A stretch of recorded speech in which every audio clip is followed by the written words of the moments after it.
Hello, everyone, and welcome to Smashbox TV Podcast 543. Terry Miller coming to you guys from Chiang Mai, Thailand. And we're here. We're a little bit late. We're on island time. We're on island time.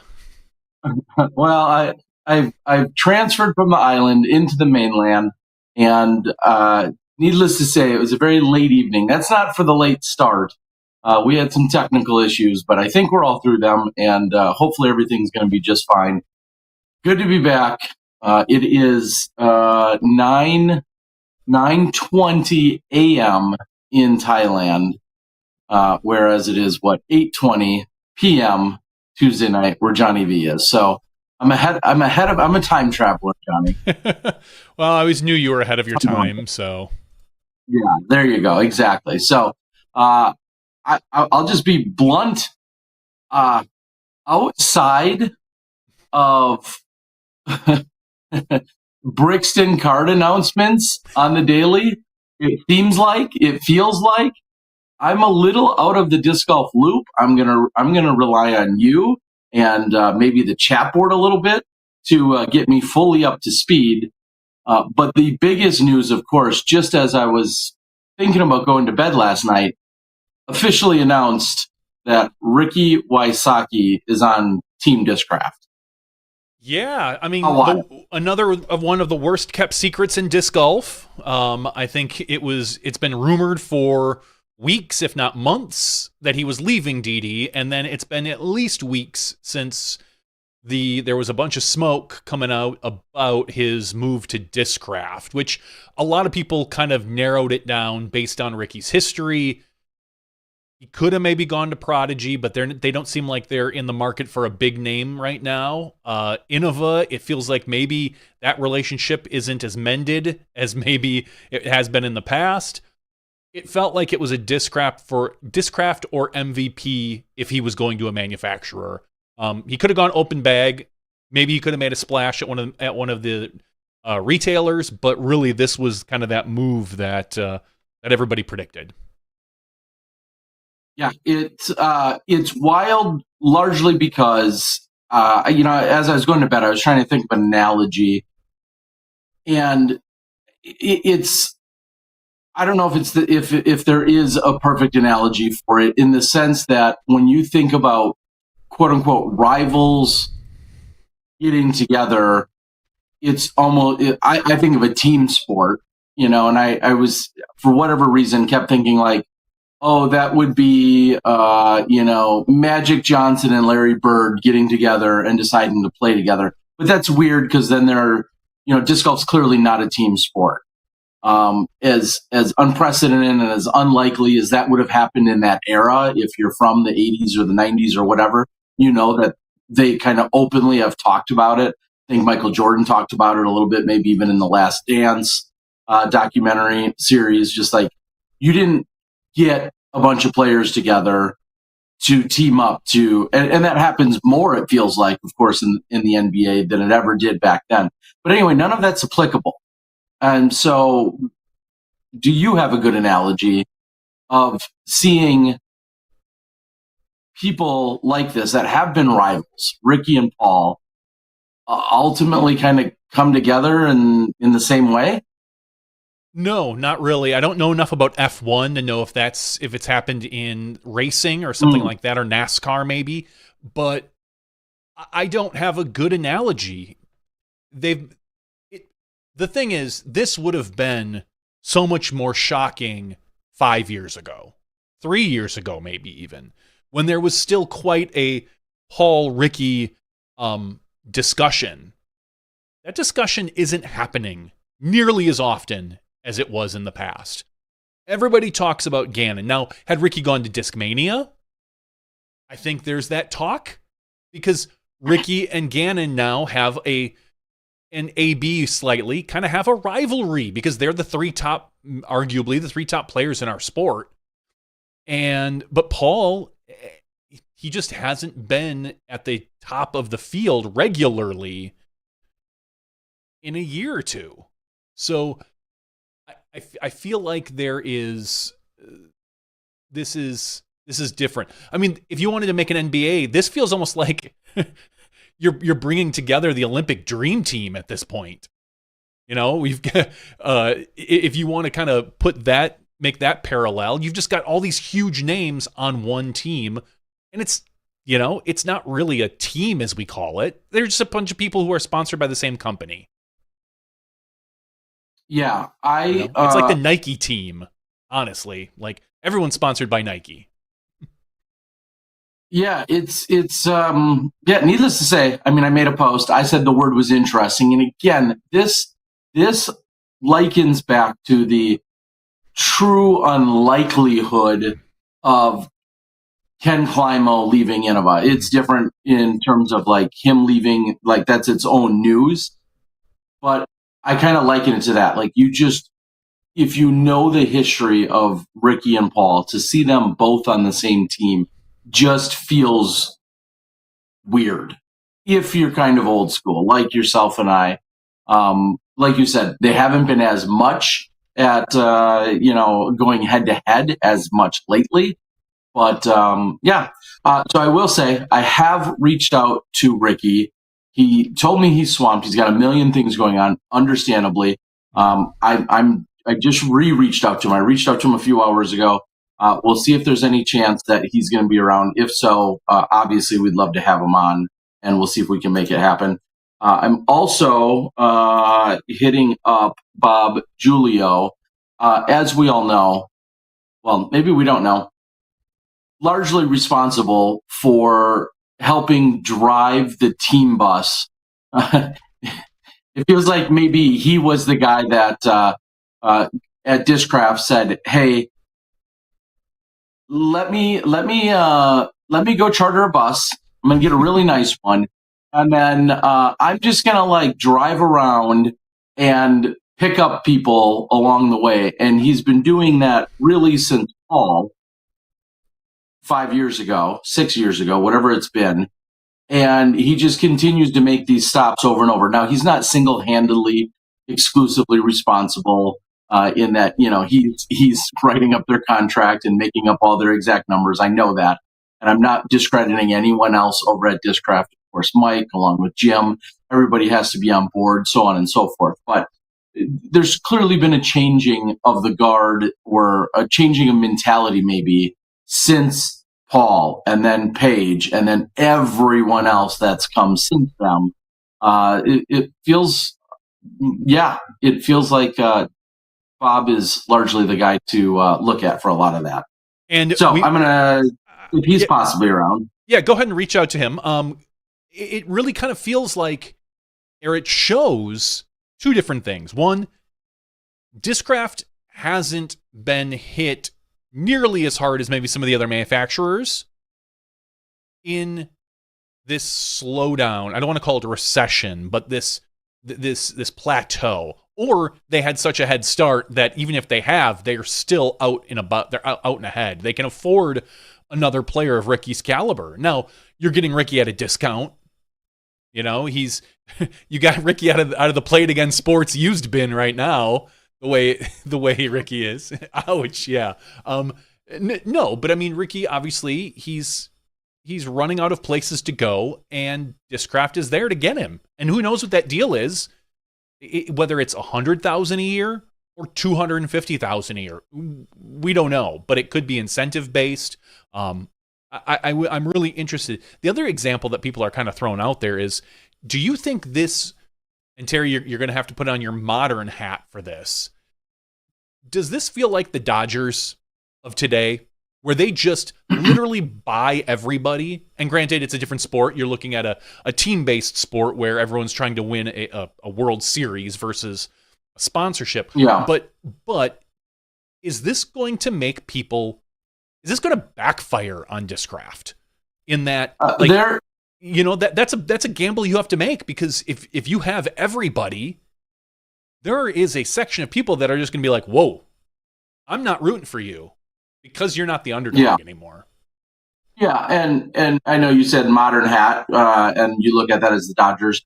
You go back 5, 10, 50 years, whatever. Lots of that has obviously always been said about the Yankees as well with the successes they've had. So depending on your age, there's the reference there. Totally understandable. I said the same thing when I heard this rumor. More so when it was confirmed. When I heard this maybe a month or two ago, I said literally the exact same thing. I said, is this going to draw more? At a certain point, are they going to be so big that people are going to be frustrated in some capacity and say, I just don't like that. I like players playing for either smaller teams or even not necessarily a smaller team, but playing for a big team or a big company, but one that quote unquote rivals them, as Innova has done for so many years, and Innova, being kind of a top dog for so many years, and now seeing this complete, loading up, so to speak. Yeah, I'm sure there's going to be some of that.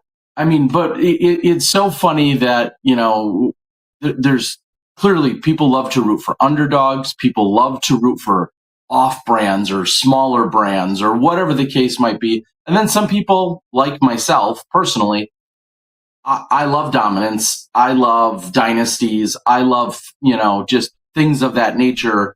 Dominance is really the word that I love. When someone rattles off a couple worlds in a row or does whatever, and shows that they're top of the class, of course, they always draw a lot of. Gannon Buhr is largely criticized because people are like so sick of him winning. Like, which is what a problem to have, right? Like, if that's the number one reason you're disliked, that's a problem I guess I would just take all day long. Well, and there's so many different ways to look. If you want to find a good guy or a bad guy in any manufacturer, they're there. They're all there.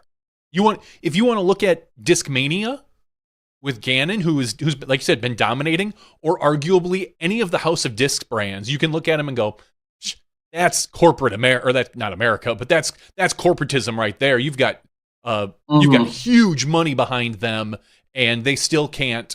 They've still been having all these problems with, DD and all these other things. So you could easily look at Discmania, Lat, any of the brands underneath there. Or you can look at it as, oh, look, Discmania has only really one dominant MPO player right now. That's Gannon. Look at Lat and do the same thing. But Lat has the 2 world champions. So, or you look at Discraft. Like, it really feels like right now of all the teams, even though they're one of the biggest and deepest, Innova might be like the underdog these days. Yeah, I mean, when you look at the guys that are on the podium, the most frequent that come from Innova, there's just not as many as what it used to be. Calvin has been the leader there, so to speak, in terms of Innova's presence on podiums, and he's the main guy that you're looking at. You obviously, every team is solid. They're built out. One other quick thing I was just thinking about specifically is like people love to root for Matty-O. Matty-O is this incredible guy and fun player and everything else. There's a million reasons to love Matty-O. And then on top of it, he's again on a smaller team and smaller brand in Westside. And there's just, I think, a lot of draw that goes to exactly that. And so he's just, I think, a really good example of where that situation, can play out in that sense. And to be fair, I think we all know a lot of people would root for Matty-O almost no matter where he is. But what a seemingly great fit it is as he's on that smaller brand. And then, I don't know. It's really interesting to see. And then there's the dynamics of rooting for a person versus a manufacturer. I've told people sure. I've never rooted for or against manufacturers. I just don't. Like, it's like not on the course. Like, do I care if someone from Innova wins versus someone from Discraft? Me personally, no. I've rooted for people. I've rooted. I've never sat there and gone like, man, I hope someone from MVP wins this week. Because I don't care. Yeah, just a little bit of history for some people out there. The only time I used to do that was 10 plus years ago Innova, specifically, used to have what was called an Innova sweep. And if you took the top 3 spots at certain level of events, whether those were A tiers and up, it wasn't just majors, I think it was A tiers and up. If Innova claimed the top 3 spots, there was an Innova sweep, and everyone on the team at that event got a bonus. Mm-hmm. That, first of all, I'd love to know if any of those sweep clauses exist anywhere. I would just love to know that. I haven't even thought about it in years, let alone talk to anyone about it. But it'd be interesting to know if those sweep clauses in any capacity on any team level, or on any manufacturer, if those even exist. Because right now, and clearly I'm over it, but for a moment in time, whether it was live or post-produced, I would make a point of saying we have 4 manufacturers on this lead card. That's because for so many years, it was probably 3 of Innova, 1 of Discraft. I mean, that's the way it was many, many years ago, 20 years ago. And then we started seeing a little bit of shift. Obviously, Prodigy started to shake that up, back in 2013. Then that became so much more difficult as so many of the top players went to Prodigy. But anyway, it's just kind of a funny side note. But that used to be a thing. I'm guessing a lot of our viewers didn't even know of such a thing. But you would hear cheers of Innova players if, someone put in the putt and that finished them in third, and the top 2 people were Innova.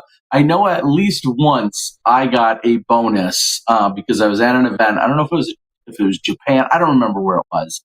But there was a sweep. I was playing in the event. It was large enough. And I was like, oh, that's a free $50 for me. It's the easiest $50 I ever made. But anyway, that's just kind of a funny side note. Excuse me. So, yeah, I was going to say. Go ahead. I was just going to say that's clearly the biggest news. A lot of people pointing to, is this what Drew was referencing? I personally still don't think so, because of some other stuff that I have heard going on that I thought was a big deal. I don't know if it's materializing. This other conversation that's been had. This is obviously huge news.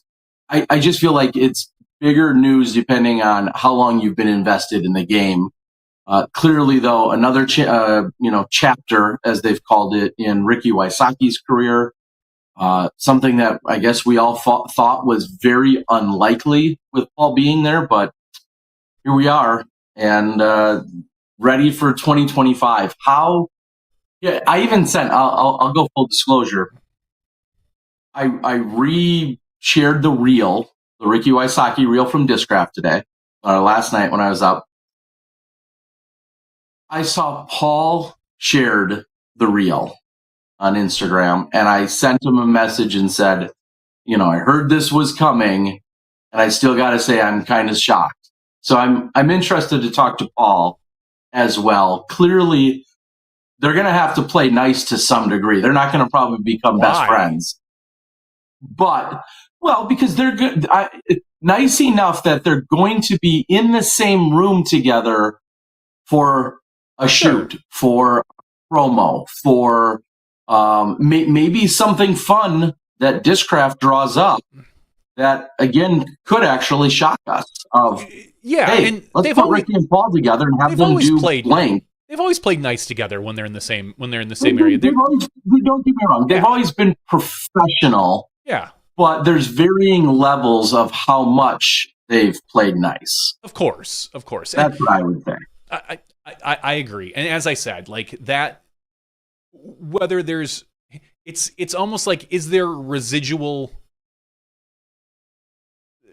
Barry and Ken were competitors for years. Same team.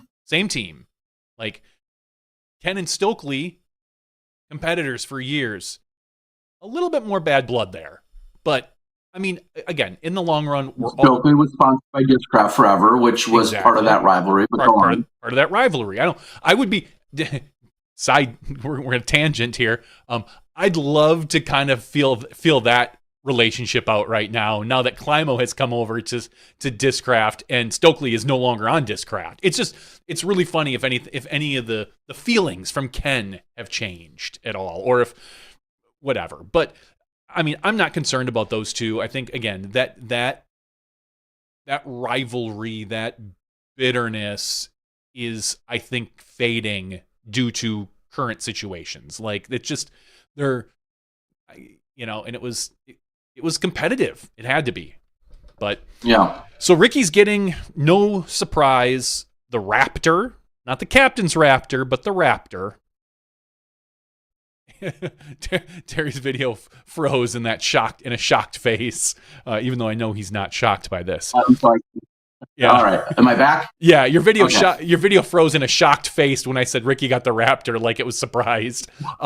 No, I mean, clearly, we mentioned it last week with Dust. It makes a ton of sense. I mean, branding wise, it was always the move to go to. I'm curious about whether or not we're going to see any special discs other than the tour series for Ricky, or if he's just, quote unquote, if he's going to be the tour team. If he's just going to get his tour series disc, like no different than Ezra Robinson, no different than, with his new logo. Or if he's got discs coming, special discs. Yeah, he's got some discs coming. In one of the promos, again, I feel so weird timing wise, but in one of the promos that I did see, it sounds like he's got a putter, and I don't know if it's exclusively his own, but he's got a putter that's got a different kind of grip and texture to it on the top. With the nose, the blunt nose that he said he likes, so on and so forth. Mm-hmm. So it sounds like they're developing some stuff like we've seen before, and I think that's for sure gonna be part of it.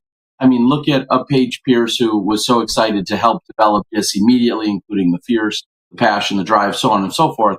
I think you're going to see the exact same thing taking place over there with Rick. So I believe there's already a putter that's in the works. I heard about a putter of some sort. Yeah, I didn't know if it was just a rebrand of something they already have, or if it's like, as we say, a Challenger top with a banger bottom or something. If it's a Discraft meld, or if it's a whole new mold that we're gonna get. Either way, I mean, it's no surprise they should cater to someone like Ricky, who's arguably the best putter in the world. Like if you're going to take C1 and C2 combined, he's up there. You could definitely make the argument in the top 3, and maybe number 1 if you include clutch putts. Like Proctor's phenomenal, C1, C2. Andrew Marweed's got C1 and the first part of C2. It's just those guys are automatic. But when it comes down to, if you want someone to drop that 50-footer for you, there's no other person. I used to say Paul. Paul was the guy I wanted. He was Mr. Clutch. Right now, I would probably pick Rick. He's got that insane drive that I think he is arguably the best clutch putter in the planet right now, and it's cool to see. So it makes sense for them to cater a putter to someone like him. Yeah, and I obviously I think that's a matter of something that's early, that's going to be available or is out, or something that they're working on immediately. I'm sure they're going to continue to build it out. They're going to recognize that Rick has brought all of these insane wins with him on his resume, including 2 world titles. I think they're going to fully recognize that and work with him to develop it. And seeing a rebrand, that was one of the things that he talked about kind of extensively in the promo piece that I saw on Instagram, is the rebrand with having the shield and with the redesigned Raptor dinosaur look and everything else. So obviously playing into all of that. So somebody sent me a message late last night asking about the fact that it's a Raptor, or that, they're releasing a Raptor right away. And I just made the joke of, will they steal his brother-in-law? Paul's brother-in-law? Yeah. He'll steal his captain's Raptor, or they'll come up with some other, variation of Raptor that they can. Maybe there'll be another disc. I don't know. that brings me to my final point. The nepotism in this sport is out of control.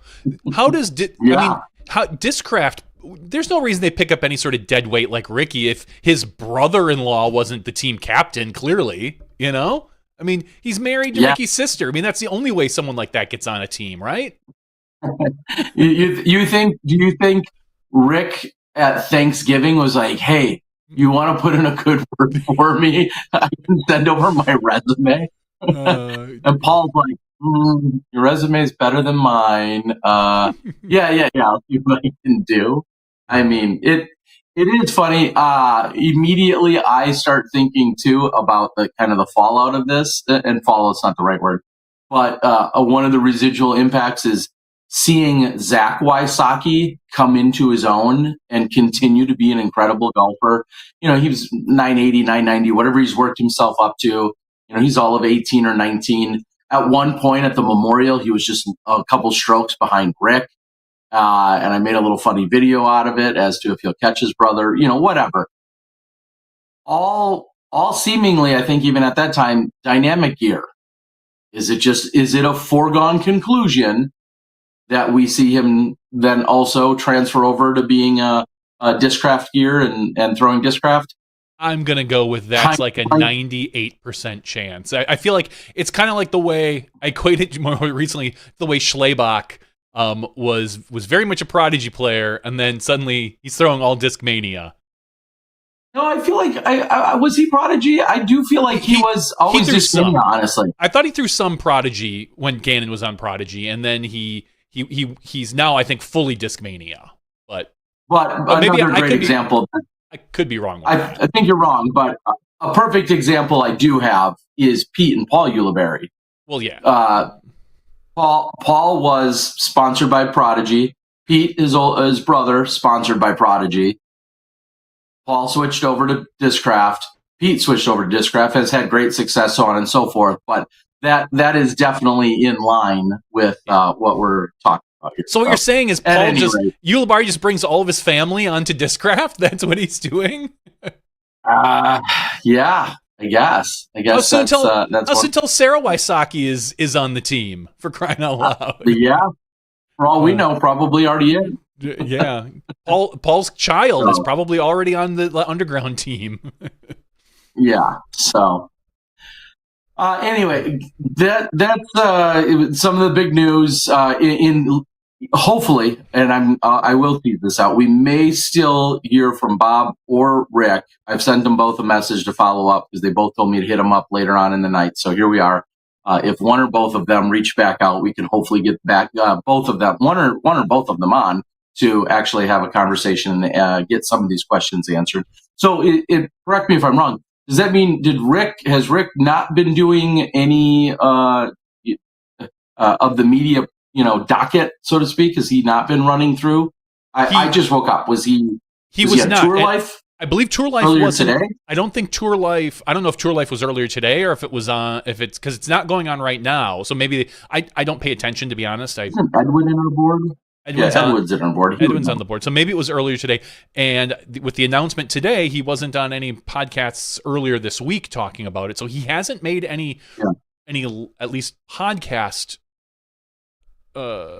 guest lists yet. I'm sure that's coming. Okay. At any rate, I know if Edwin, I know he'll know. He'll chime in. He'll know. No Tour Life today. Brody is on a cruise and Yuli is busy. Okay, so there's our answer.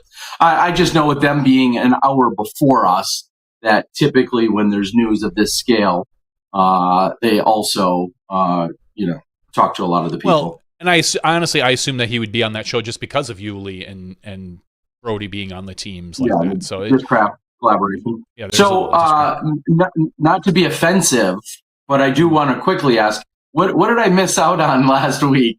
I somehow didn't catch up on your show. Is there anything that you could quickly recap from the podcast last week, or things that you either have questions for me or things that I should know from last week? Anything in particular?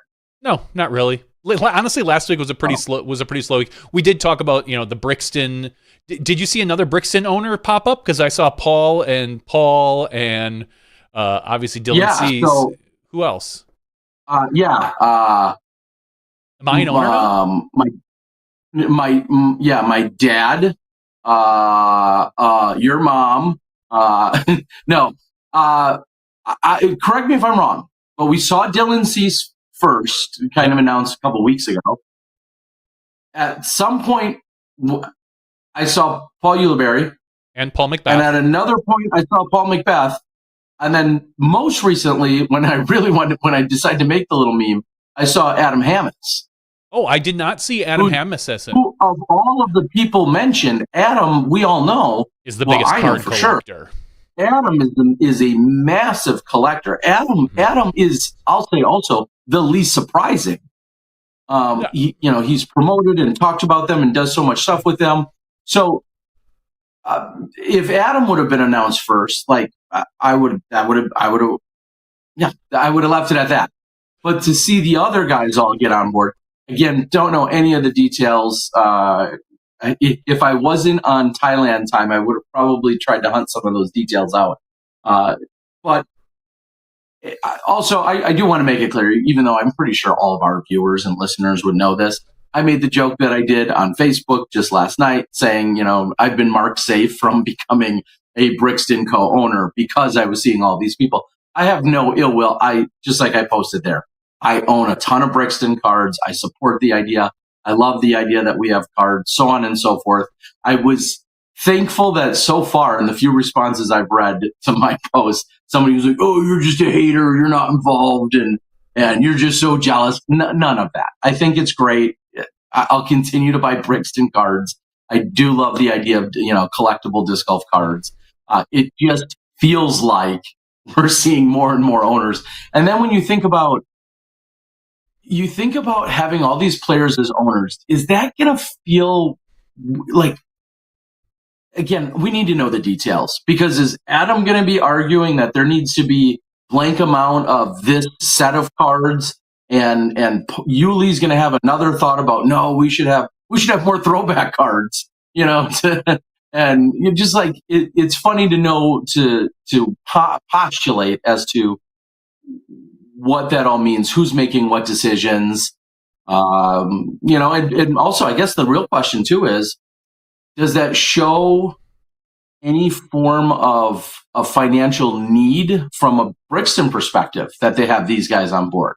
I don't know. It depends. Does a partnership like this signal anything? Is there smoke? Is there's smoke, there's fire? Does that mean there was any potentially problems, or was this a what's the Shark Tank move where it's like, hey, we've got a good product, we just would love some more exposure and more people on board, so let's get all these other co-owners? That's the question, right? I think again, I think I asked the question last week. It was interesting when you saw Dylan Cease come on, and I thought, okay, that makes sense. That dude's a 100 millionaire. Like, that guy has cash coming out of his ears. I was like, all right, cool. And then at the same time, I saw Paul and Paul get announced, and I was like, okay, I guess Macbeth makes sense. He's got money with his $1 million a year contract. I'm like, okay, and then Yuli, who I don't think is hurting financially, but probably not to the level of Macbeth. And now it's like Adam Hammes, and I mean, I don't necessarily look at Adam Hammes and think, well, that guy's got money coming out of his ears for something like this. So I think it depends on the ownership stake of each person. And, is Adam getting like a 1%, and we'll just make up a number, a 1% ownership and like 6 boxes a year, and he gets to promote it, and that's part of his ownership contract? Is it different with Yuli? Is it different with Paul? I mean, is it different with Dylan? Because we know that the DGPT also, I think, owns a portion of it as well. That they've become partners. Maybe I don't know if there's ownership in it or if it's just partnership. But I don't know if it means anything in the long run or if it's literally just for advertising. And either way, I mean, as you said, good for Brixton. We want nothing more than success for them. They've been very kind to us, and I love working with them any chance I get. So It's pretty cool. But those are the questions that pop into my mind when I think of something like that. If they suddenly announce you or me as a part owner, they're hurting. I'm just saying. Yeah. Well, cool to see. I'll be interested. We'll definitely have to talk to those guys, some of those guys, and figure out more as to what we can. Again, outside of being nosy, we're not owed any kind of explanation as to who owns what for how much and this and that.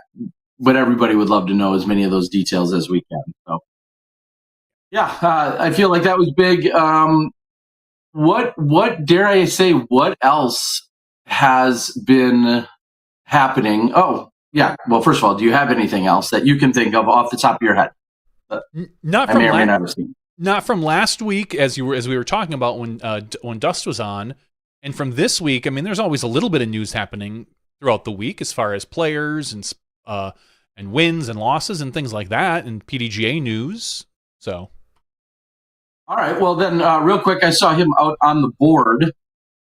So I think it would be, and I'm talking about Felix from Ace Run. I believe they were covering the Tallahassee event. So let's quickly, and I believe their coverage is out, so I don't think we're spoiling anything.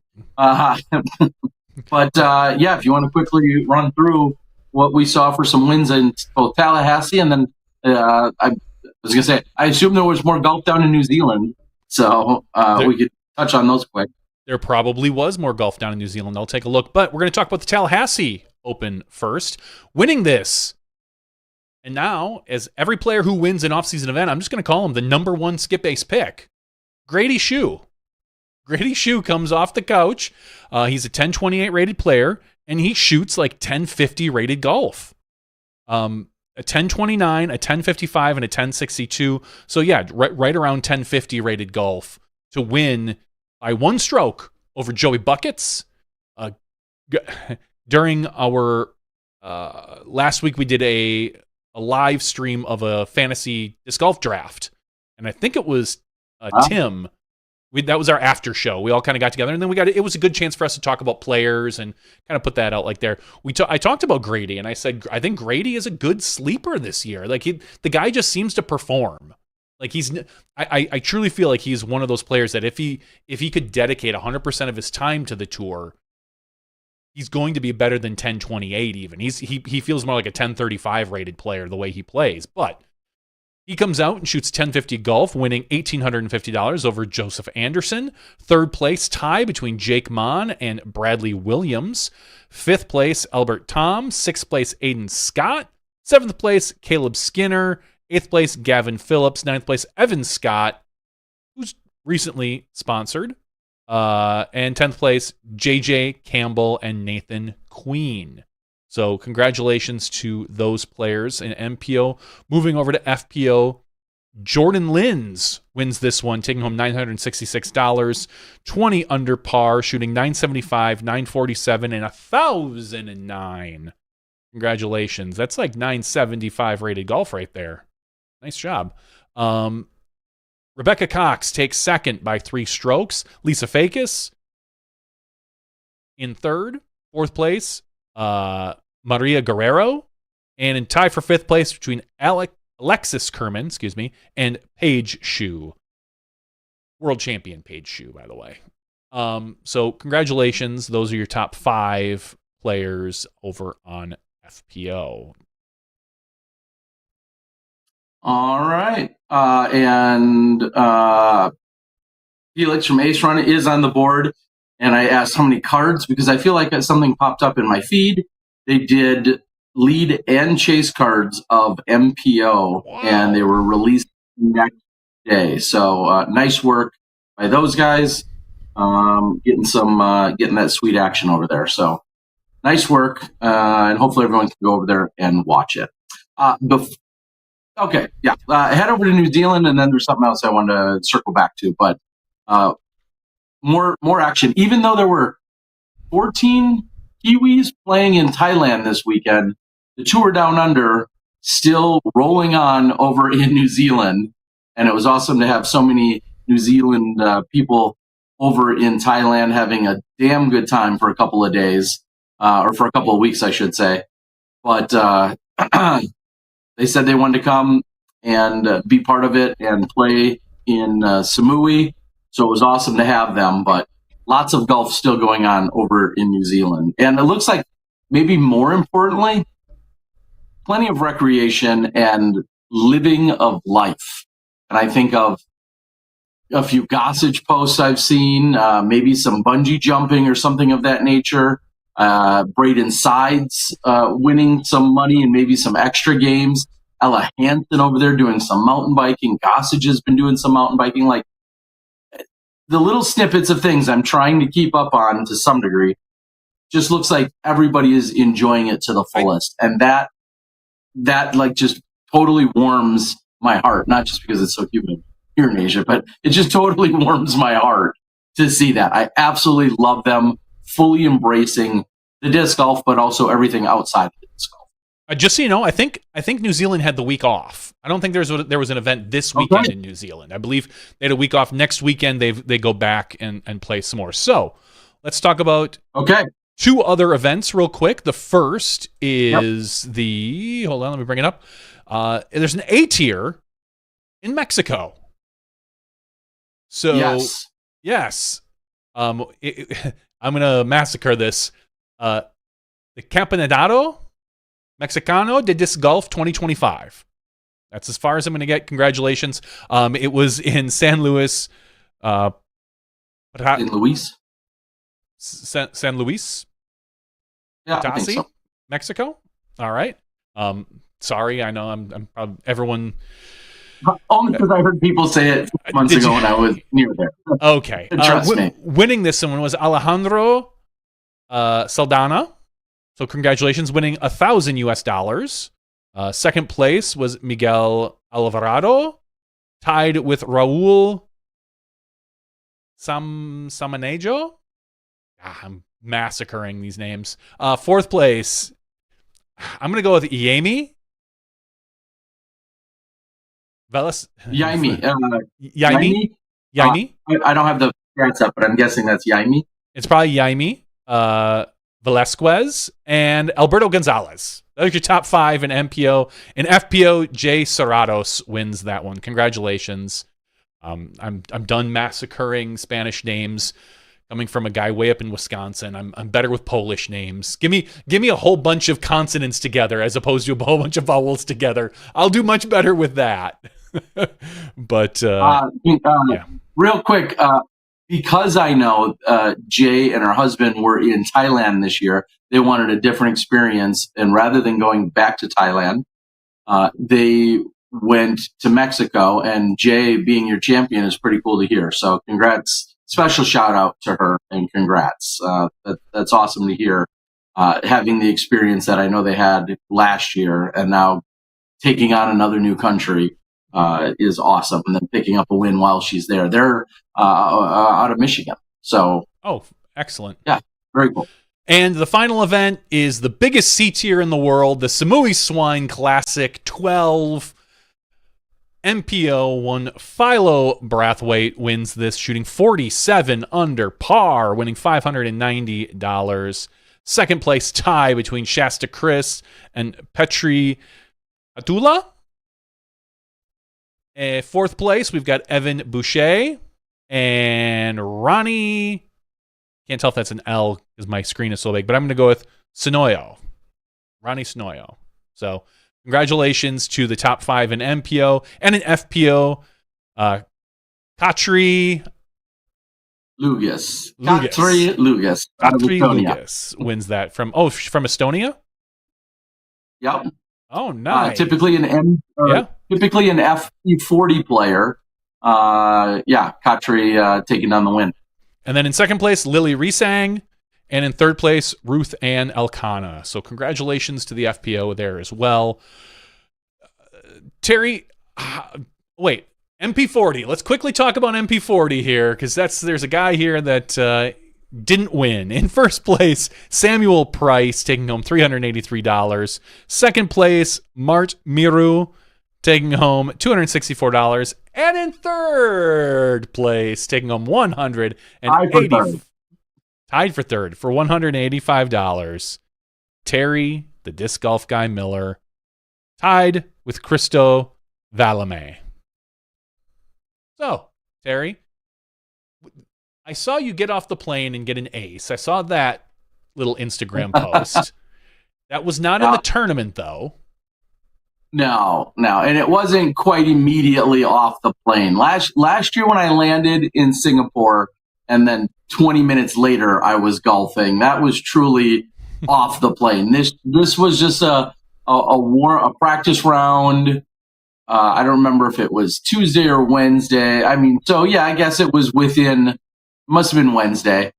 Was within 36 hours of getting off the plane. And to be fair, like every other person out there, you love to throw hole one a million times because it's 44 meters, so 150 feet or so with a triple mando. It's kind of an iconic, starting hole out there that lots of people have seen. And I threw it the day before. I was practicing with a couple different discs, and at one point, I had 3 discs I was throwing, a putter and 2 rocks. And at one point, I had thrown from the tee 4 consecutive times. I had thrown the same disc in doing, multiple iterations. I had hit metal with the same disc on that particular hole. I was just going for the ace. Well, then the next day, we started a round, and it was actually Katri. I was playing with a practice round with her and a few others. And she's like, "Oh, do you want me to score it on U-Disc?" Because she was about to score it, practice round. And I said, "No, I'll probably only play 11 holes. I'll only play through once as opposed to playing through twice, like most people do to get the course in." I said, "No, don't bother. Don't add me." And then we started our round officially, though. And my very first throw, it was out of my hand and just dead center chain the whole way. Never a doubt. It literally was a quarter of the way there, and I had my hands up because I'm like, I think that one's going in. And then Greg ran me down, and I wasn't expecting that. I genuinely just walked down the fairway. It was no big deal. Of course, everyone loves an ace, but at the same time, it's a 44 meter throw with a triple mando. It's this isn't life changing.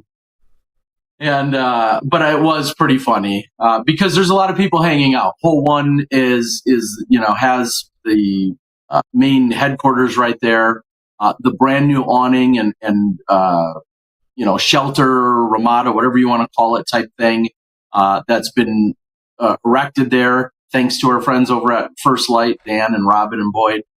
So there's people hanging out. It's really easy to sit there for about 2 hours, have a few beverages, and then watch people throw hole one. It's just what you do while you conversate. So you see plenty of shots, and one went in for me. Anyway, the real story though is Sam taking down MP40. Just a killer out there. He would have taken second in MPO. Yeah. I mean, just played incredible golf. It's kind of what Mart did last year. Mark Merrow, who finished in second, who had a great final round to do so. Mart ran away with it last year. Played MPO caliber golf this year. Mart struggled in round 1. I played with him.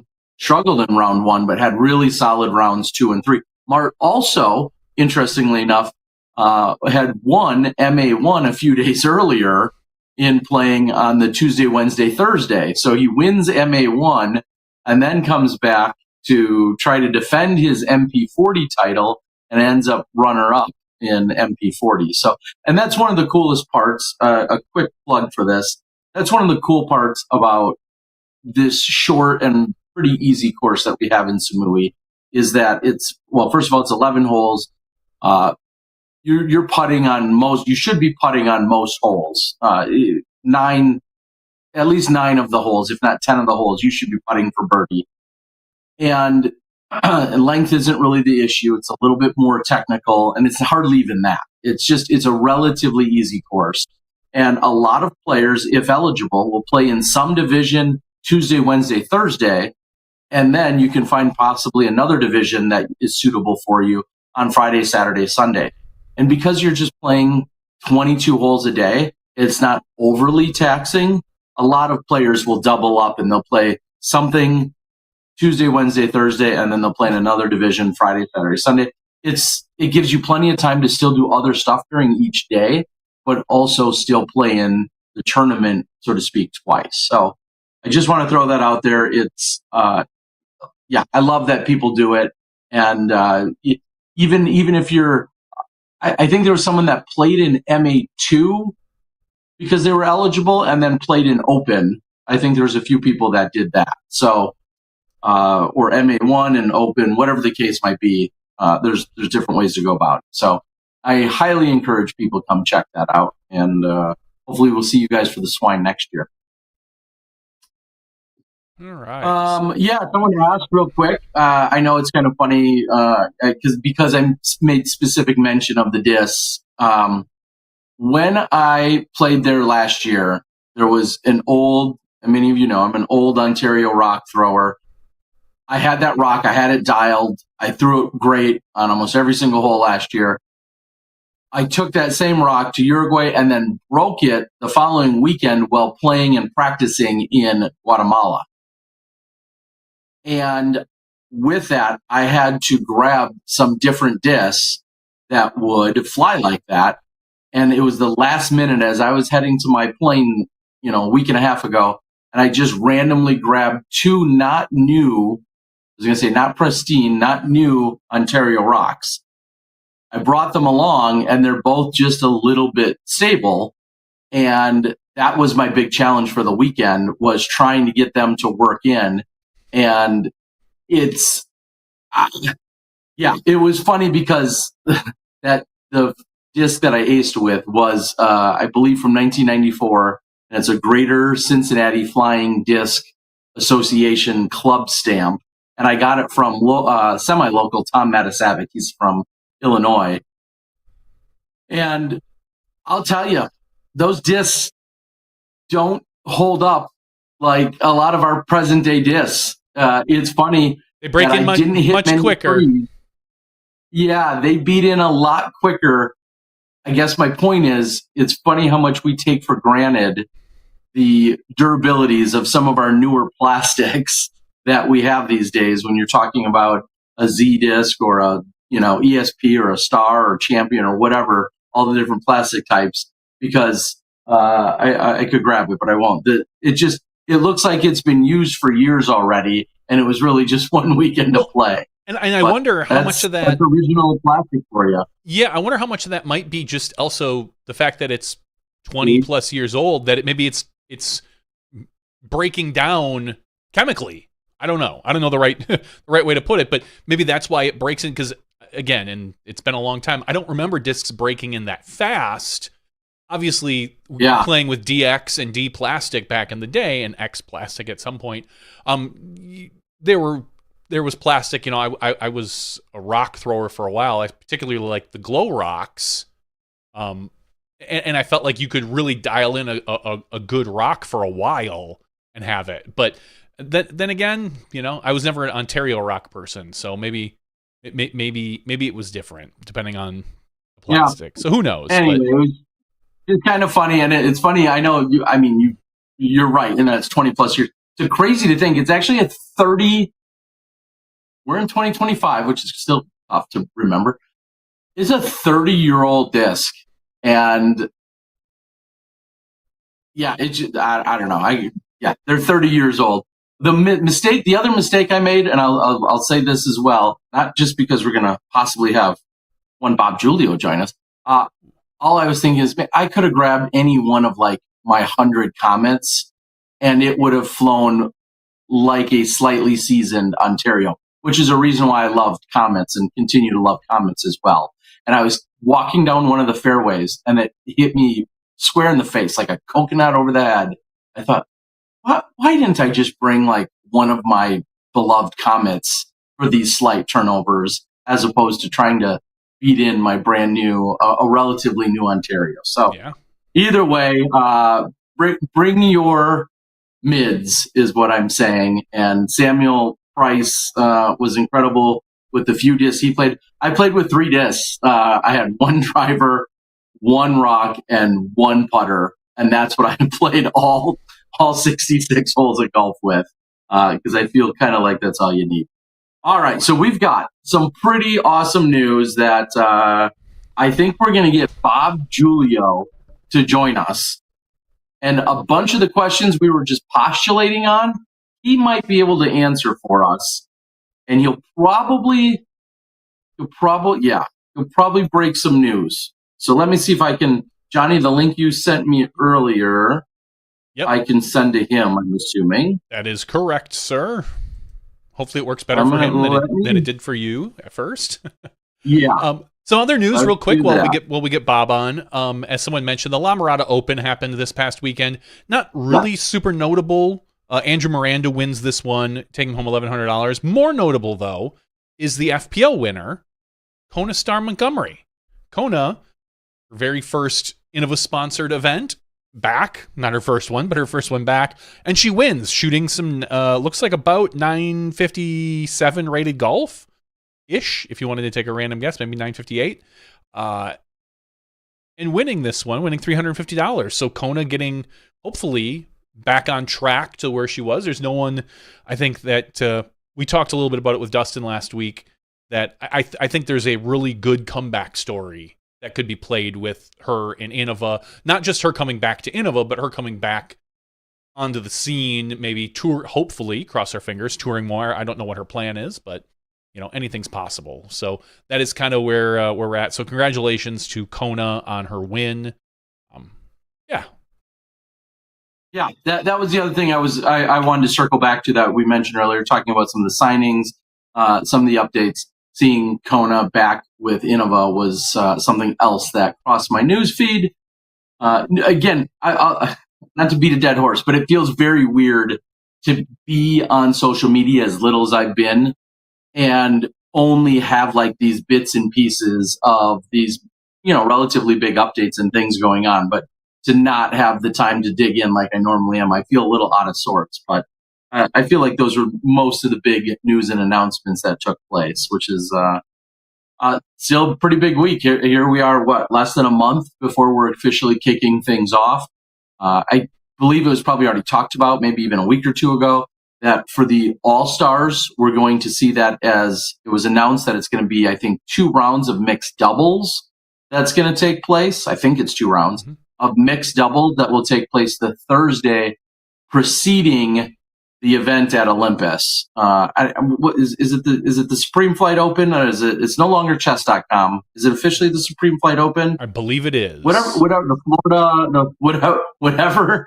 Some more co-owners that we need to get organized with, but so that will take place. And I'm just going to tell everyone now. I don't think it's really a secret or pulling back the curtain too much.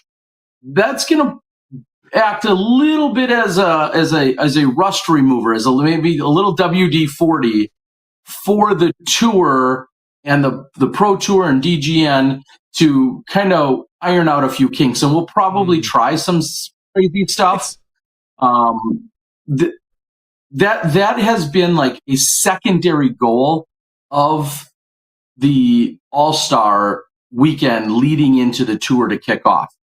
The camera operators, the things within a booth, all the little any new toys, whether it used to be drones or extra cameras or stationary cams or whatever, gimbals, those types of things. Those are all the types of things that's kind of like a test run. And not that I'm expecting any kind of a shoddy or terrible product by any means, but I think it's worth putting out there. Maybe the DGPT doesn't put it out there, but I will. They won't. Yeah, and because it probably feels weird to say that, but at least from a commentator perspective, I feel like, hey, this is a good day to try and knock some rust off. Of course, we want to be prepared, and you want to get it all perfect no matter what. But there's a lot of people doing a lot of things that they maybe haven't done in a few months or haven't done as regularly. And it's like anything else. It's hopefully like riding a bike. Everyone that was doing a job last year, performing a function, will be in the swing, and there will be some testing and some stuff ahead of it. Don't get me wrong. However, like your first day back, like I don't know. Is it kind of like your first day back at spring training, like or your first exhibition at spring training? We got somebody in the green room, Terry. We do. I want to circle back around to DGPT after we have our interview with our next guest. Yeah, of course. Sitting in our green room right now, can we call him the brains behind the operation? He's the secret team manager of Discraft. Not so secret. I mean, what? Man, I mean, he's the guy that seems to be. He's collecting championships. He's collecting championships on his team like there's no tomorrow. So welcome back to the show. Maybe for the first time. I don't know. But welcome to the show, Bob Julio. Hey, Bob. Hey, how you guys doing? Doing wonderful. Speaking of Supreme Flight, he's got a Supreme shirt on. There you go. Not the same Supreme, but not the same. Well, yeah, no, it's not. We cannot bury the lead, and I'm sorry if this is personal or if this is pressing, but I the first question has to be, can you definitively announce today if you are a co-owner of Brixton Cards or not? I am not. No, I'm not. Oh, damn it. No, instead of buying Brixton Cards, he bought a Supreme shirt. It's about the same. Yeah, yeah, exactly. Yeah, this was a birthday gift. Welcome to the show, Bob. How are you doing, man? Give everybody, tell us how you're doing, and then give everybody your official title as we were, looking for one. Give us your official title. Yeah, I'm doing great. Just traveling, soaking in today with the Ricky news coming out. It was pretty awesome. Definitely had a lot of phone calls and conversations today. My title at Discraft is general manager, kind of jack of all trades, kind of do everything there that I can to push the company to the next level. I started in shipping, so it's been a nice journey up to working my way up. Earlier on the show, I was giving you a lot of credit / blame for my analogy was you getting the keys to a coach bus and now just driving around picking up talent, what feels like left and right. And I know it's not exclusively you, but what are those conversations within Discraft about acquiring talent and quite honestly, just since the addition of Paul, what's been the mentality for you guys? Yeah, like you said, it's not just me. Obviously, there's a whole group of us. I think once when we got Paul, obviously that was a big shift for us. That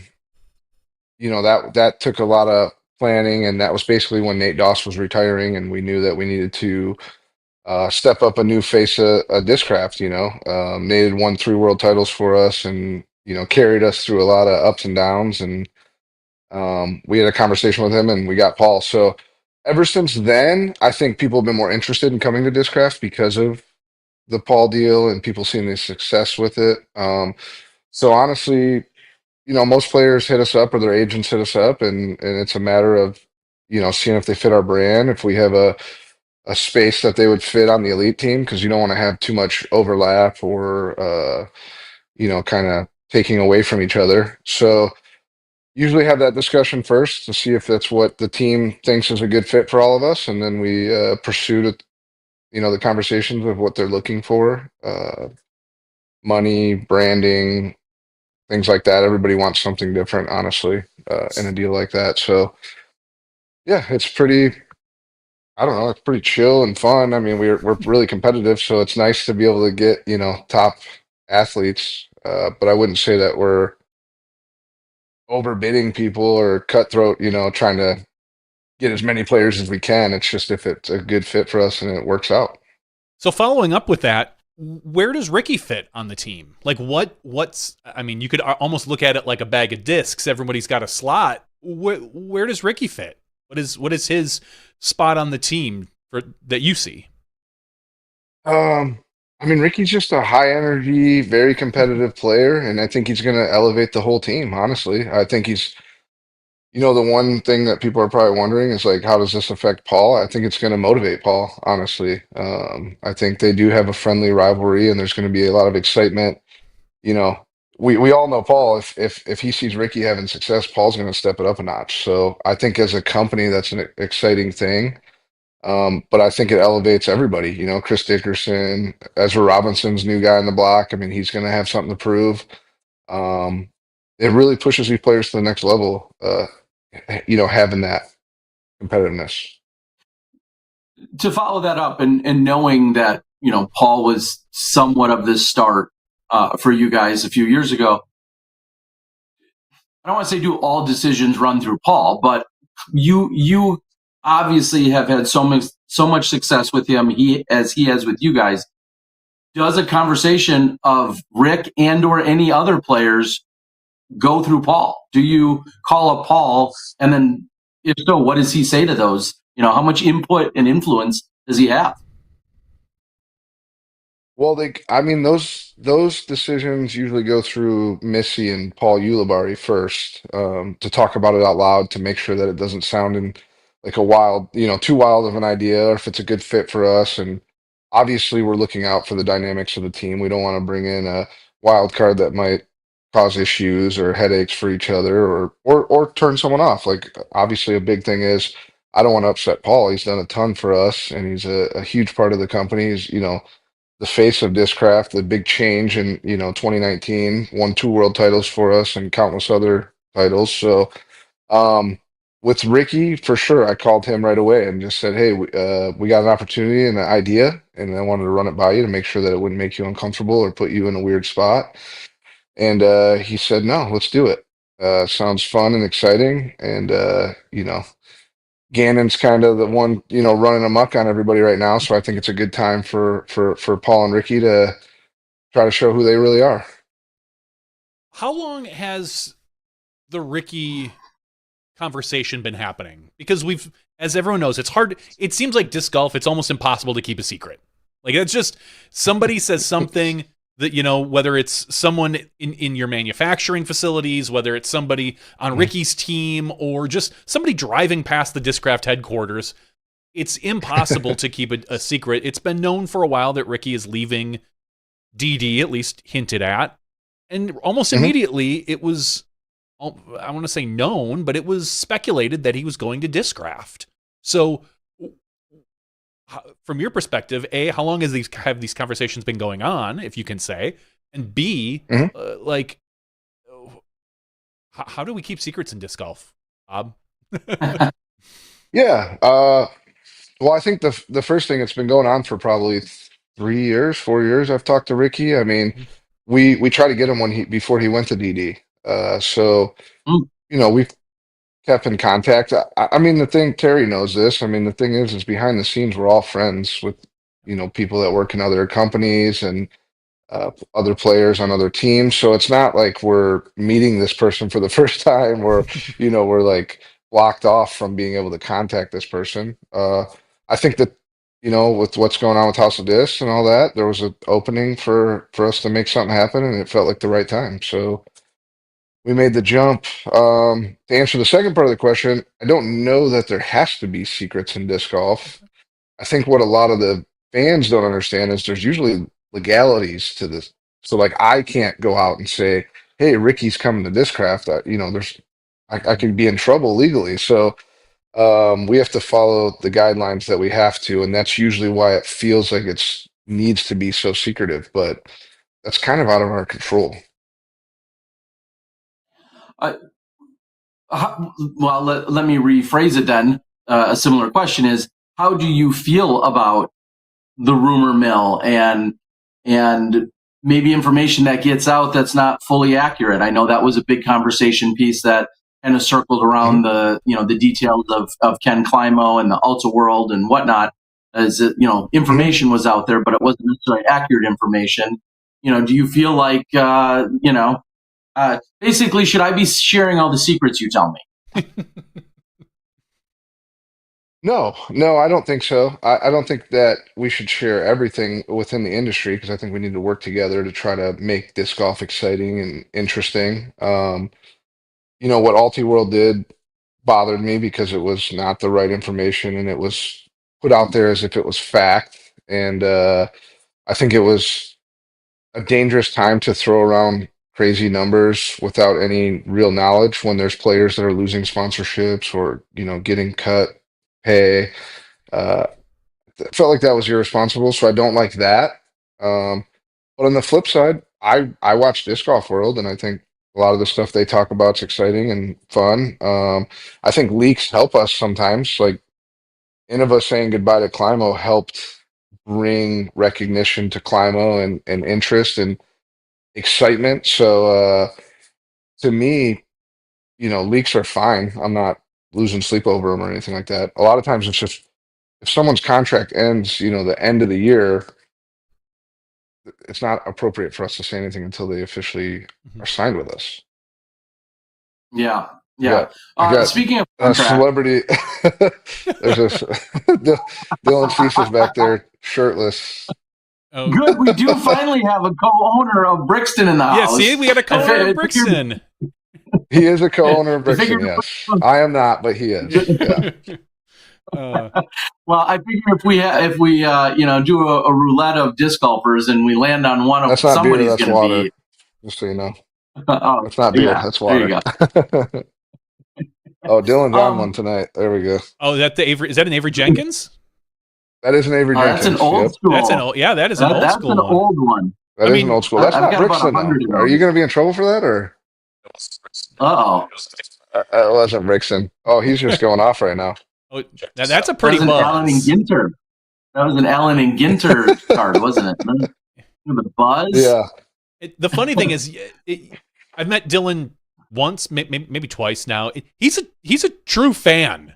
Like that guy. Oh. He's hook, line, and sinker. Into disc golf. Like he Yeah. loves the discs. He loves the people. He's into disc golf more than I think maybe even some people realize. It's fun. Yeah, he loves disc golf. Yeah, Yeah. he's a goofball, but it's nice to have people like that in our sport. Mm-hmm. Yeah. Speaking of contracts, Yeah. Paul, there was a concerted effort to mention Paul's contract and the enormity that it was, especially as we rewind 6 years ago or whatever it was. Mm-hmm. It feels like most other contracts since then have been far more under wraps. Is that the player? Is that directed by the company? Is it because they're not quite as big as Paul, so the people feel like it's just not worth bringing up?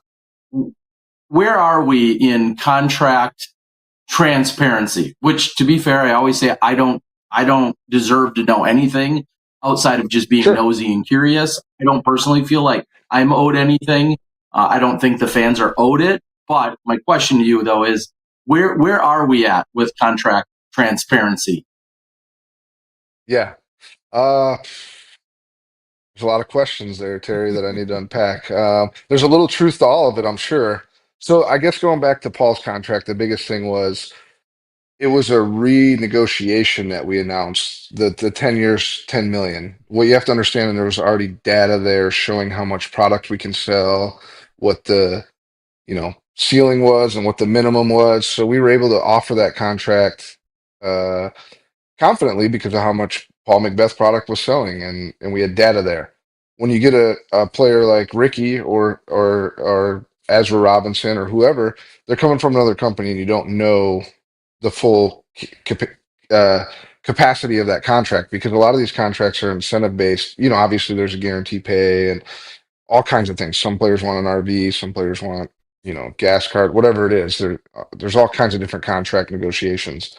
But it's hard to put a number out there because yeah, you might be like, oh, he's making $1 million a year, but really he's making 3 million because he can sell this many discs. So with Paul, it was easier to come out with that. And we were trying to make a statement for the sport because I think Mm-hmm. Discraft's very open with the fact that we want athletes to make good money because we think it's going to get outside attention and we think that athletes will take us to the next level as a sport. Not saying juniors won't and other organizations won't, but the athletes are going to be the top part of that get the attention and inspire the next generation of disc golfers. So we're going heavy on athletes right now and we love it. It's fun. And, today was a blast for me. I'll just be honest. Like getting texts and phone calls and seeing Ricky so happy, hearing from other players on the team, it's exciting. So, do you talking about the rest of the team? We postulated a little earlier, and it was even on the board here. Do you have Mhm. any worry about any sort of backlash? Like there's with Dylan in the house, maybe he can answer it a little bit. There's talk about you guys kind of being like the Dodgers at this point, where you're scooping up a ton of big names and talent, and we're going to see a lot of your players on the post production, on the live. Like, do you worry about that at all coming into this new season, or are you just riding the wave and having fun? I'm not worried about it. I mean, we're enjoying what we're doing. I think a lot of companies aren't being very competitive about trying to get players right now. So Mhm. I would say, maybe if someone's upset with us, it's because they like another brand, and that's maybe they need to voice their frustrations with the brand that they support. The way I kind of look at it is with Discraft, we're a debt-free company, so we're not doing anything negligent or crazy, and we're not going to be getting in any financial trouble or anything like that. We can, write a check and it'll cash. So there's no worries on that end of things. And I would say to the consumer, if Discraft sponsors a lot of big events. We sponsor the Pro Tour, we sponsor Edge program. We're involved in a lot of charity and sponsorship back into the sport. So if you buy a $20 disc from Discraft, we might be seeing half of that money because of wholesale. And then by the time we pay our employees and our players and things like that, that money's going back into the sport. So if you're going to support a company, it should be, if you love disc golf to the level that a lot of us do, um, you should feel comfortable supporting Discraft because we are going to put a lot of that money right back into the sport. And we do the same thing in Ultimate also.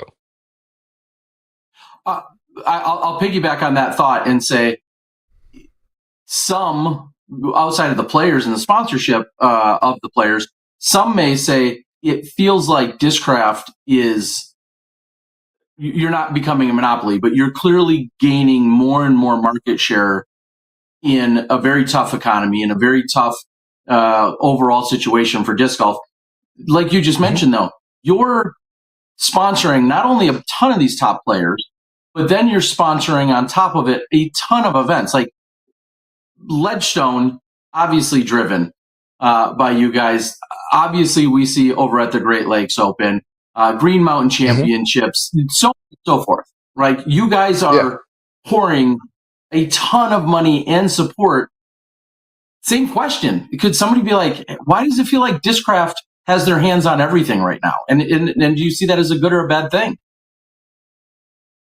I mean, as a fan of the sport, I see it as a great thing. I'm not sure why anyone would put a negative spin on that, really. We're investing money back into the sport. Jim Kenner isn't worried about being a billionaire or anything like that. He loves disc golf. He loves Ultimate. I mean, he loves just the flying disc. So Mhm. he's keeping up on what's going on, and he's willing to sign that check to these players and these tournaments. And I think that's a great thing. I do feel like if we stopped and backed off, it would grossly hurt the sport, and that'd be a shame. Uh, one of the comments I made at least a month ago on our show, maybe even longer now, was you guys haven't lost anyone this year. There have been no announcements. Hey, Dylan. I don't think I can hear you. Hey, am I? There have been no announcements I'll tell him that. of any departures. Obviously, all these other people that you guys are whether it's Ezra or Ricky or whomever, they're making announcements. But you also scooped up Kale. How is it that no one's leaving and you guys just keep adding? How's that possible? I mean, we kept who we invested in, and we have open communication on the team, so that helps a ton. And we invest in the players' brands, so we want to get their personal touch on what they bring to the table, so it's not super Discraft, Discraft, Discraft. Everything needs to be Discraft. We give them freedom and the ability to, be an individual, really. And I think they enjoy that. what getting in the weeds a little bit, what would be something that either is or isn't in most of the players' contracts that might surprise people? And it could be something that's not there that people always assume it is, or something that is there that no one ever thinks about. What are some of the staples within a Discraft contract? I mean, there's not a ton I can talk about because I mean, I'll be honest, every contract can be different. We don't treat everything the same across the board. I think a few things are like they must play 15 or more big events a year, A tier plus. We're looking for touring pros. They have to wear Discraft obviously while they're playing. But you know, there's players that have other sponsorships and stuff. It's not like they necessarily are like employed by Discraft and it's really strict rules. Like they're individuals that dictate what their deal is worth and what they bring to the table. So um, I mean, for the most part, the contracts are so different. It would be hard to pinpoint anything outside of the obvious regulations. Yeah, most players probably have, And then, like I said, a monthly or yearly stipend of some sort. They're getting royalties on their tour series discs, maybe some sort of travel stipend. So those are kind of probably the standards in a tour in a contract, and then those even fluctuate Mhm. based on probably each player what they're looking for. Yeah, yeah. Every player has different value, Mhm. obviously. Yep. Um, a big question that gets asked, and it just did pop up on the board, is uh, you just said they're not employees. Um, uh, Various tax implications, probably depending on every single player and or the state that they're from, and how they're deemed and mhm. everything else. Is something like health insurance ever? Is that a conversation piece that is brought up among contract conversations, and is it practical or impractical whatsoever for you guys to either offer something or offer anything in any capacity? We don't have a solution that works for us because they're traveling players and the way that our company's set up and the insurance that we offer to all of our employees doesn't cover that. So we don't have anything like that. But you know, most of our players are making pretty good living to where they can afford their own insurance if they choose so. It's not really it's never become a topic of like concern or I won't sign with you if I can't get this or anything like that. Obviously, if we could offer it, it would be a huge benefit to everybody, but it's not that easy for us. Yeah, and I guess that goes, even just in bringing it up, that goes. Things have changed so much where a great year on the tour was 20 or 30 grand. And that Mhm. now is an average year. And that's just in earnings. And now we know that the sponsorships, have ramped up so much that you're right. If somebody wants insurance, of course it's expensive because it's the United States. But if somebody wants insurance, like you Sure. just said, they all can afford. They can actually afford it now. It's still Yeah. expensive, but they can actually afford it. So it is kind of a funny update to where we were 20 years ago, where when you're only making 12 grand and paying for a lot of your own expenses on the Right. tour. How do you feel about one of the big shifts in the last 20 years also, if we're going to be in that realm, is just the overall expense of the tour? Largely, I'm talking about the actual entry fee, where A tiers used to be $75, $100, $150. Now we're looking at every pro tour stop is between what, 3 and 4 and 500, depending on Mhm. a tour finale and everything else. Like that's an incredible amount of money. And are you guys often footing that bill too? Yeah, this was the first year where we had to put some stipulations in contracts where there's limits to what we'll pay back because yeah, we were spending a ton of money in entry fee reimbursement. And the hard part is if the Pro Tour raises it to whatever and they think, oh, that player's sponsored, so the manufacturer's footing the bill. We have to put some limits on that and prevent that from happening because if not, then the Pro Tour could be like, hey, we want $500 entry fees because everybody's getting their entry fees paid anyway, and it'll help us in the long run. But we're already doing so much with sponsoring the events and Jomez and different media projects and things like that that we just can't keep footing that bill either as the entry fees inflate. Should we be having a tariff? Is there a tariff conversation? I don't know. Anyway, Careful, it feels Terry. like there's some We may not let economics you. here. We may not let you back in the country. There might be a tariff, a Yeah. Terry tariff.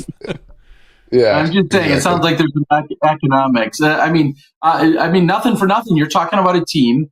You, along with a lot of the other manufacturers, the big manufacturers, when you're sponsoring that many players times that many events times that much money per event, that's a huge line item on your budget every year, isn't it? Yeah, I mean, a player could, be anywhere from $6,000 to $10,000 just for entry fees. Yeah. So Yeah. that can get out of hand quick for all companies. Huh. Are there any changes this year, kind of shifting to tournaments? Are there any updates or changes this year that we didn't see last year in terms of where you guys are throwing your support?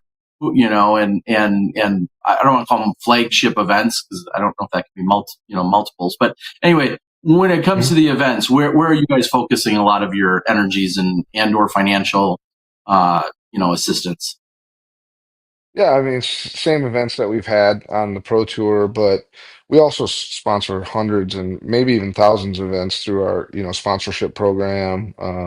So we're figuring out unique ways to help C tiers, B tiers, A tiers, non-sanctioned events, everything across the board. So I wouldn't say that there's any like huge news or big changes. We're going to keep doubling down on, D-Glow, I think obviously Ledgestone, Supreme Flight Open. So kind of stick to the normal ones. I think right now, as things get, there's some uncertainties in the market, so you kind of double down on the resources that you have with the people that you trust and you've worked with. And I think that goes back to why we didn't want to cut players, or honestly, we didn't even add a ton of players. I think there was only 4 players we've added in the off season. They just happen to be really big announcements and sponsorships. But yeah, we just, keeping things kind of tight still. You guys now, if I recall, Ricky had posted, and just a little spoiler for everyone, Rick did reach back out, and he looks like he might even be joining when we're done talking to Bob. But Oh, cool. Rick listed it as a three-year deal. Is that what we saw? Yes. Yep. And that's going to involve, obviously, I mean, as we all know, the Raptor makes total sense. 100%. Sure. That's perfect branding. It fits right in. He's going to get some sort of custom disc, a putter, as we talked about, with something that is more to his liking. Are there plans to have that out by the early season, or do we know when that is going to drop? The putter, we're running that right now. So, Oh, wow. Okay. Soon, very soon, yeah. And it's going to be in the prototype phase, so there could be changes or whatever later on. But this is the first attempt to get it in players' hands and see what they think and how they feel about it. So How does we're that pretty quick with that. Yeah, go ahead. I was going to say we have a tool and die shop inside our warehouse, so we make all our molds in house. We're very creative and productive internally, so we can knock out a mold in a day. And how does that compare to some of the other Discraft putters? I mean, we've seen. I putted for the longest time with a 4-chain magnet, loved it to death. But we've seen people putt with the Challenger and other things. So where does this kind of fall in your eyes? Yeah, this does fit a different spot that we don't have. It's a deep putter. Obviously, we don't have a ton of deep putters. I mean, even the Challenger is not like a crazy deep putter. I would say the Focus is maybe the deepest that we have. Bring back the But Z this is putter, definitely the PUTR. yeah. That was Yeah. that was a deep one. The Rattler and the putter, yeah. Those were definitely deep, yeah. So yeah, no, it fits a unique spot. It's not anything like we have. Obviously, Ricky's, designed it and he has his preferences, and I'll let him speak on that more. But as long as I've been at Discraft, I've never felt anything similar to this in our lineup. This is a total side note because someone just posted about the champ. Kenny, obviously big news this season with you guys partnering and then producing the discs for Climo and the whole branding that is Climo. just for the sake of clarity, right here now, can any Discraft sponsored player throw any of the Kenny brands or lines within their? Is that allowable within their Discraft sponsorship? Yeah. Yep. Okay.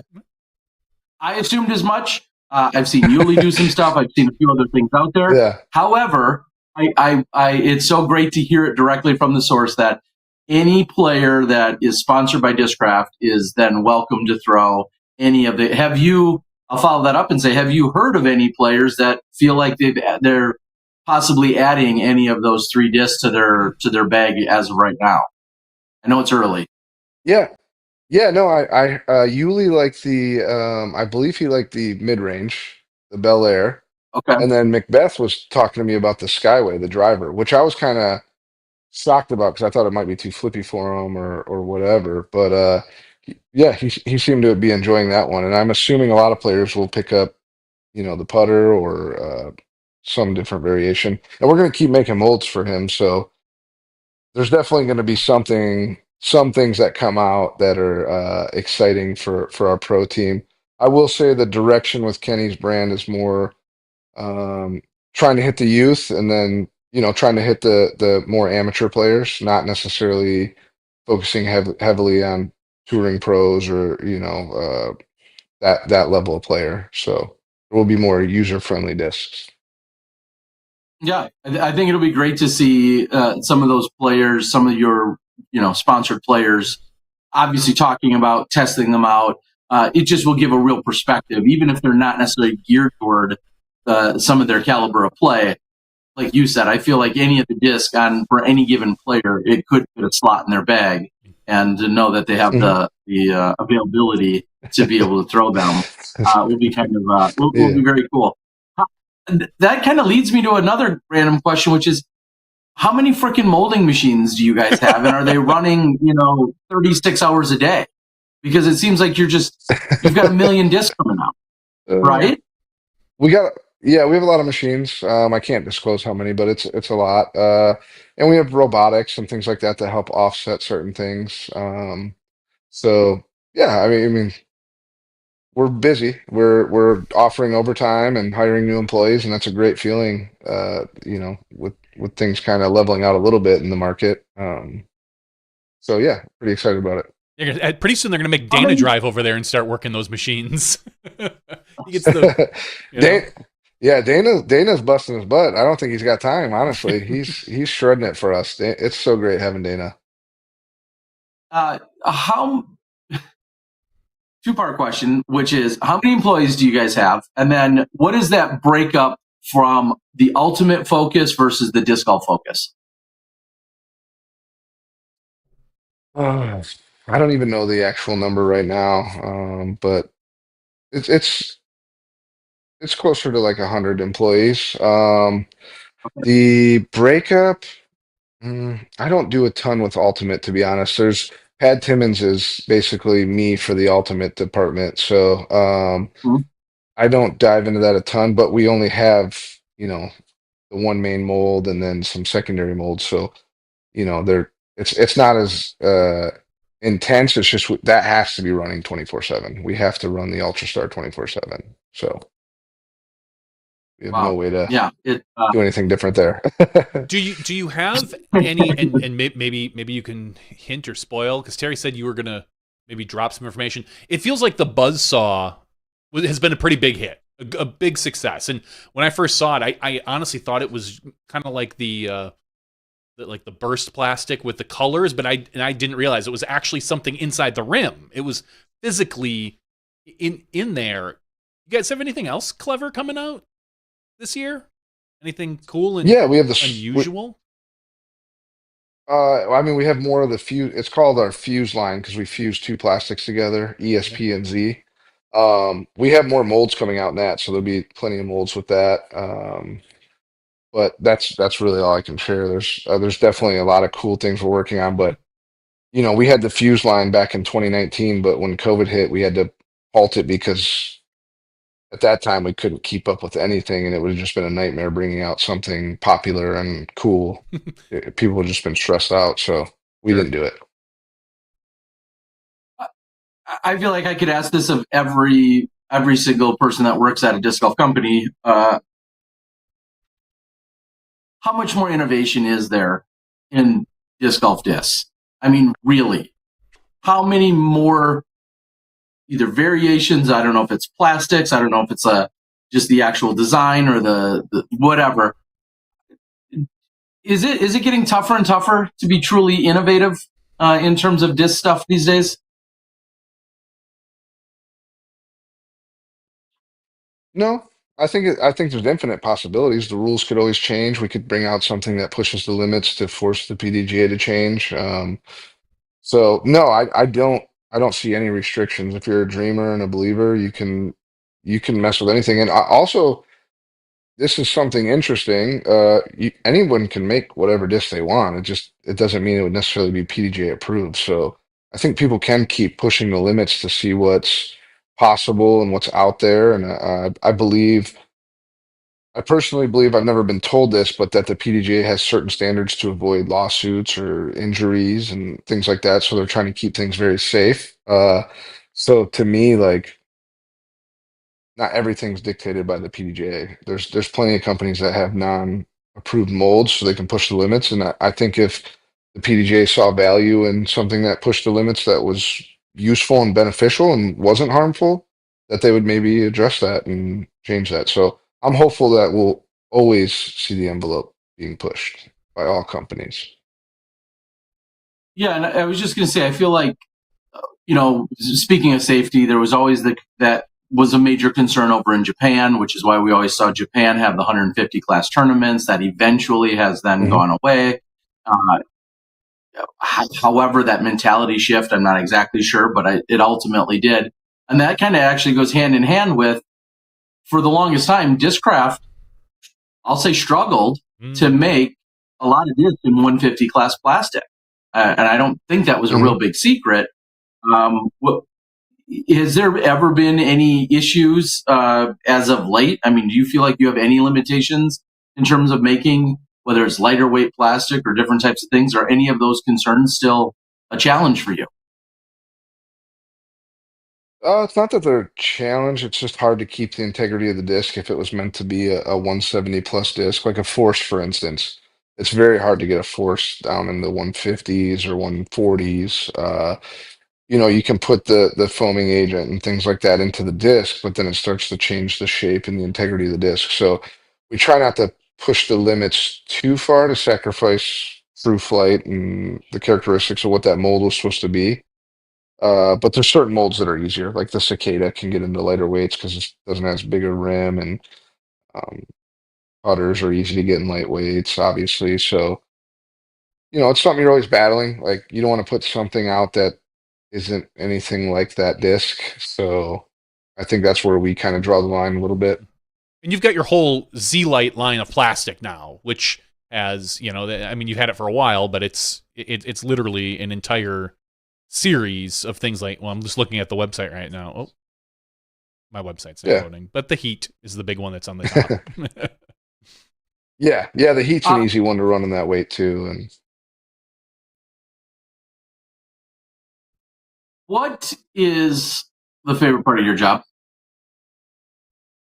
favorite part of my job. Yeah, like you're because you're involved in a lot. Obviously, the disc side. There's players, blah blah blah. But like what's the most exciting component that like gets you giddy and yeah, just excited. Man, there's so many things that are awesome and fun, but I think the thing that I still do that's exciting to me is go to the fly marks and go to the expos and still sell the product to the fans. I love seeing the kids coming up, like at the expo when I saw him take so many photos with kids, and that just made me super excited because it brought me back to when I was young and looked up to Kenny. So I think interacting with the fans is my favorite part. Just hearing their feedback, seeing the excitement. Things like today where all the everybody's talking about the Ricky stuff, whether they like it or not. It's just exciting that we're still talking about all this kind of stuff in disc golf, and I think I don't want to lose sight of that. So the fan engagement really across the board, positive and negative, to And be I guess honest. So I just, uh, I'll follow that up with how I see you at a number of events, but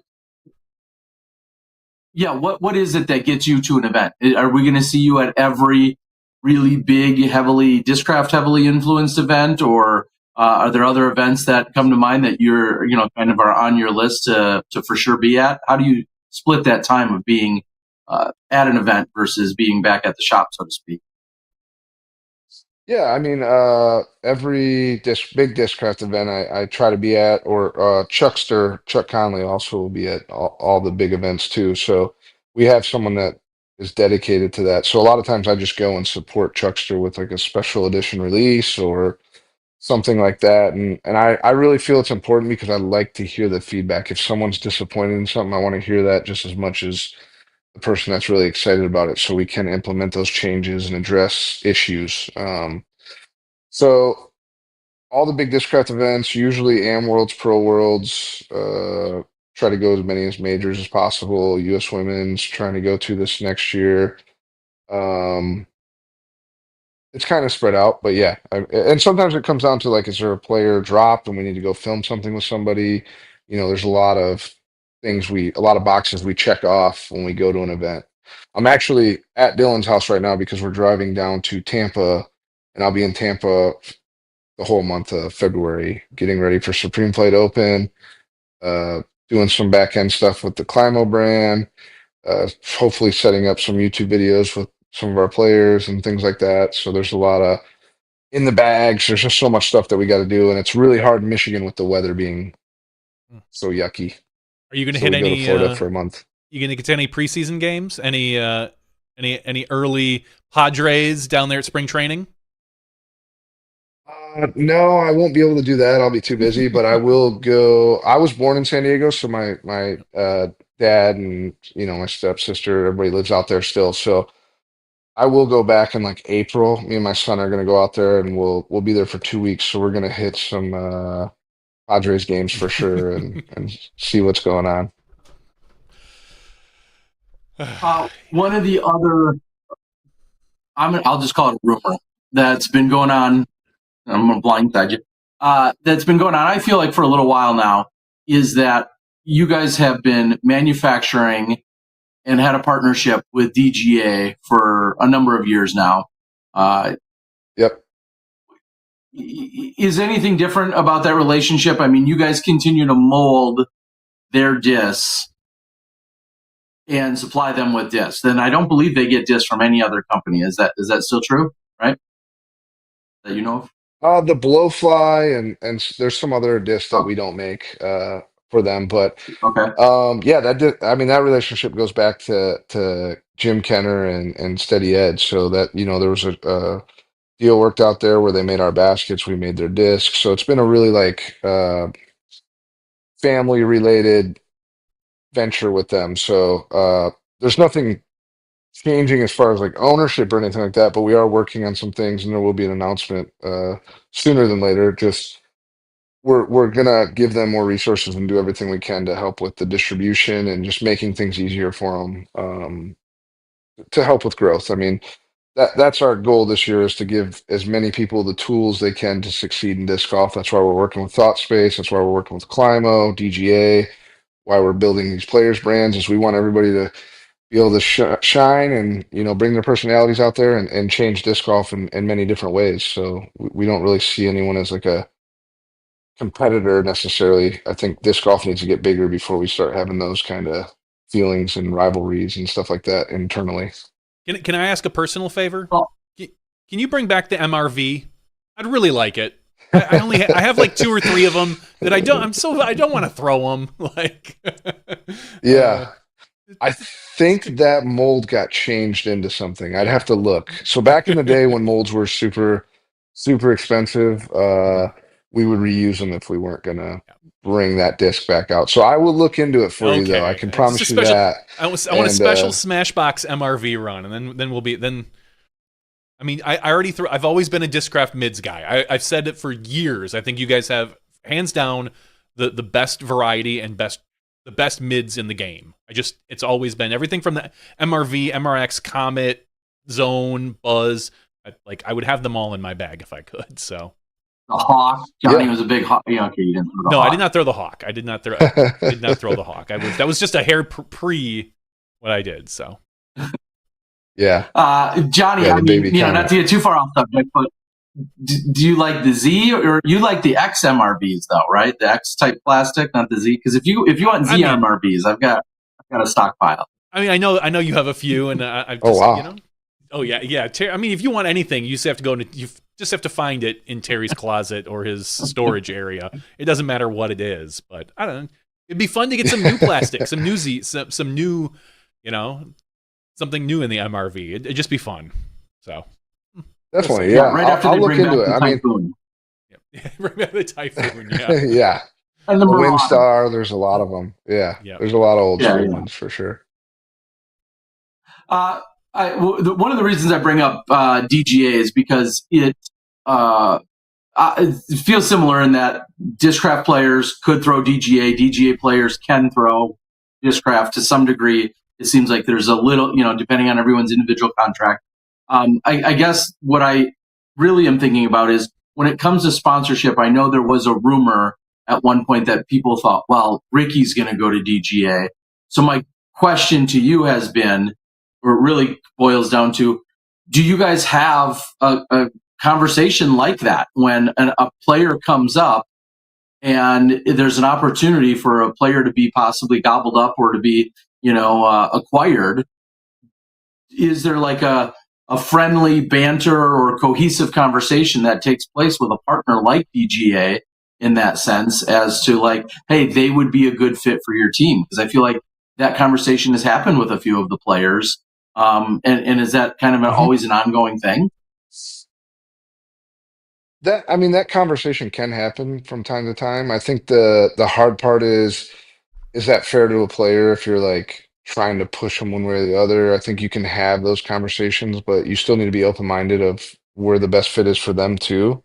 So, sure, there's been strategy behind the scenes to see if someone, would be a good fit there, and may even say, hey, you might have more opportunities if, you're working with this company or that company. And we've had open conversations with players where they talked about where they wanted to go and things like that, and we've been pretty open and honest if we think that we can match something or not. But really, it's up to DGA if they want a player to push it to that level, and the same thing for us. But we've never been in a position of like bidding wars or anything, but I do hope that we see the growth out of DGA where that's warranted, and you start seeing some exciting signings coming out of them. But for them, it comes down to distribution and things like that that need to make more sense, and that's what we're working on is the rebrand and the distribution and stuff like that with them to spread the resources further.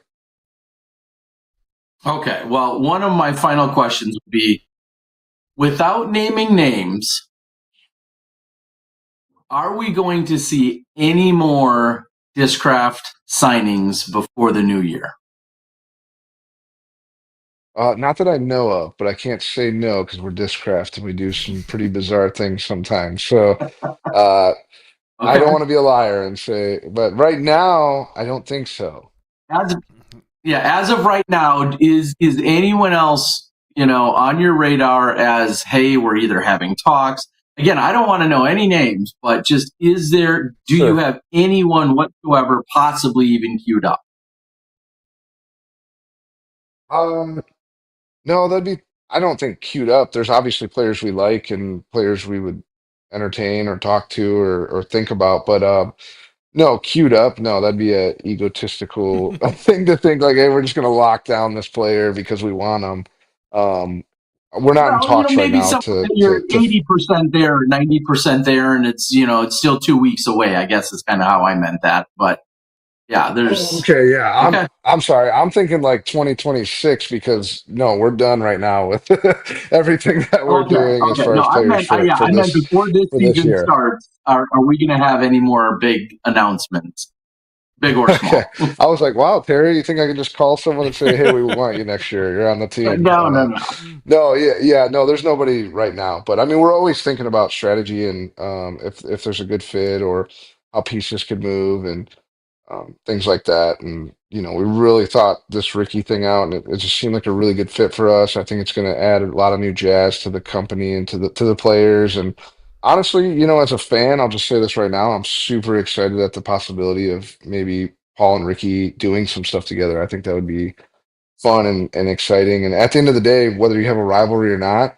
They're going to sit back when they're retired and just talk about the good times and what it was. And we've seen that in all sports. I mean, basketball, football, baseball, everything. There's been rivalries that are beneficial to everybody, and at the end of the day, they have a mutual respect for each other. So that seems exciting to me.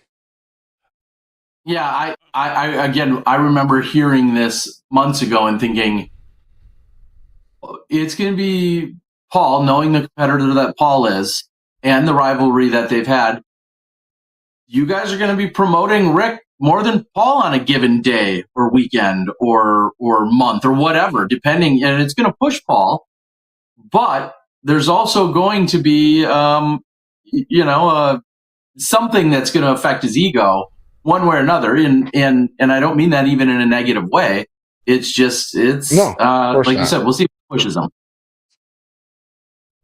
He's responsible, mature enough, and he's a team player. So I know that he's gonna, you know, make the best of it, and then probably try to kick his butt if it comes down to that. And I think that's a great thing for both of them.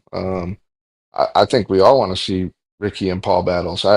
We had it with Paul and Gossage, and that was a unique moment because you had one of your teammates, bummed out, and you had another Mm. one that was super happy, but we embraced each other and we were all there to have each other's backs, and it was a good time. It was good for the sport. I will Yeah, and ask. Oh, go ahead. it'll also be interesting to see if Rick, is ready to make a statement about his value to Discraft, knowing that Sure. Discraft uh, it had this incredible rise in the last few years. Like you said, on based on or on the back of Paul to then help bring along other players in other situations. And Rick's going to show up and say, "Hey, I'm still kicking ass, on the regular as well, and I'm ready to prove it." So yeah, it will be fun. I think I think he'll throw our discs really well, and I'm excited to see as he works through his bag situation. I just think we have a really good lineup for him, so I'm super excited about that. And one thing I will touch on, Terry, there's a little asterisk I need to put. Paul was, a big piece of it, but Valerie Jenkins, don't forget, that was the first big switch and big player that I signed that made shockwaves. Yeah, I totally agree. And again, that was a statement that you and Discraft were really making, which was the fact that you had an Innova lifer along with her brother who was on the team, forever as well. But you had an Innova lifer Hmm. that was a three-time world champ, four-time world champ at the time, three-time, Hmm. four-time. No, Anyway, she was a four time. Yeah. yeah, four-time world champ to then bring her on even when she wasn't necessarily trying to go out and tour, trying to that wasn't her continued path in the long term. But you guys bring her over and bring her into the family, and then support her more so than she felt like the support she was getting by Innova. So I totally agree that was a huge statement, and quite honestly, a huge shock at the time. Unfortunately Hmm. for us now, it's already been 6, 8, 10 years ago, 8 years ago or so by Yeah. now. But it was a Yeah. really big shock at the time, and that would have been another bet I would have lost, certainly at some point as well.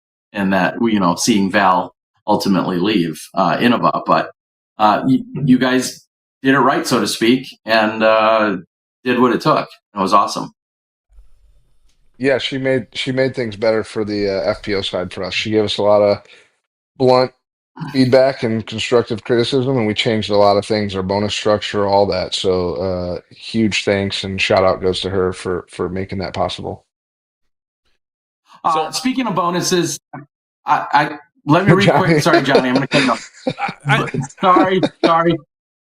Are sweeps a thing anymore? I mean, if we're going to talk old school, are sweeps a thing anymore? Is there a sweep bonus for any team that you know of? I don't know. No, I don't think so. I have to look into that. I'm not sure. Yeah, that does seem like a thing. Our bonus structure is pretty. I wouldn't start offering it if I were you now, because you're going to lose out on it. No, that's more money exactly. No. Yeah, we have a really big bonus structure. I mean, we like winning, and we like, pushing that. So I think it's pretty fair as it is. Okay. I'm sorry. Go ahead, Johnny. Oh no, I was literally. I know we were wrapping up the conversation, and I was just going to say that Terry talked about like one of your favorite things about the job. I think one of the things I see, maybe not a lot of, but maybe that you're known for is you are one of, and being at Dylan's house, I guess maybe kind of cements this, that you get out and get to kind of rub elbows with different groups of famous people. Whether it's like we've seen you at concerts with disc golf fans, with the people on stage, with athletes. I guess my first question: do you have any concerts lined up coming up that you're going to be bringing a Discraft disc to? Do you have any tickets that you're holding on to nice and tight that you're looking forward to coming up? I don't have any right now, but I go to a ton of concerts a year. Like, yeah, just a lot. My son's 17. He's really into, heavy metal and rock and stuff. So we go to all kinds of concerts together. So yeah, there's always concerts planned, but nothing specific yet. Oh no, actually, I lied. I'm so sorry. I lied. I'm going to Punta Cana to meet Tool, the band Tool. What? We're going to a Tool on the beach thing. And okay. Yeah, Tool on the beach, and we got the VIP package, and it's for Mike Wagner. He's the CEO of Discraft. It's his 50th birthday, and we go to tons of Tool concerts together. So we're gonna go down there and meet Maynard and those guys, and that'll be a wild one. So I'm excited for that. So sorry, I misspoke on that one. Wagner's like, no, we got something big planned. So I guess with something like it's that, like a month away. Yeah. Do you like bring discs for that? Will you have like a Tool stamped disc that you'll kind of be like, yes, hey James, there, Yeah, hopefully they don't sue us. Yeah, we'll have samples for them. Absolutely. Okay, Usually when I go to shows, I'll bring 5 to 10 super color discs, like the album art or something like that. Just to give them to the band. I mean, it's just cool. It brings awareness to disc golf. If they share it on their story or something, like Slipknot was a huge collaboration for us because we impacted millions of people. They have over like 30 million followers on all their platforms. And we had tons of like metalheads and stuff just asking what disc golf is. And, music and disc golf seem to go together really well when you think about getting with your buddies and going to a festival or getting with your buddies and go to a tournament. There's just a lot of crossover and it's a really easy play to work together. So. All right. Well, there you go. That was kind of my question. Like, that's got to be a fun part of the job, is that you get to go to these concerts. I'm trying to get Liquid Death into disc golf too. Yeah. Yeah. That was I walked in on a parent teacher conference, and there was someone drinking that, and I couldn't quite see it. I'm like, what are they?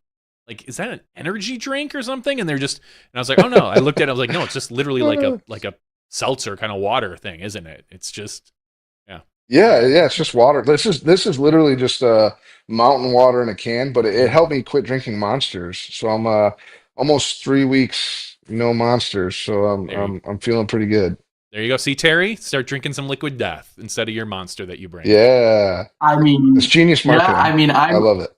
I'm already I'm what 8 days sober of my Diet Rock Stars. Because they don't have them down here in Thailand. So I'm managing to stay away from all of it. There you go. Yeah, and obviously playing on that, we see Paige has talked about the support you guys have given her and her going to festivals and bringing discs and then showing up and having clinics and demos. As you said, those all just tie together so perfectly. To mesh it or meld it all together has been really cool to see.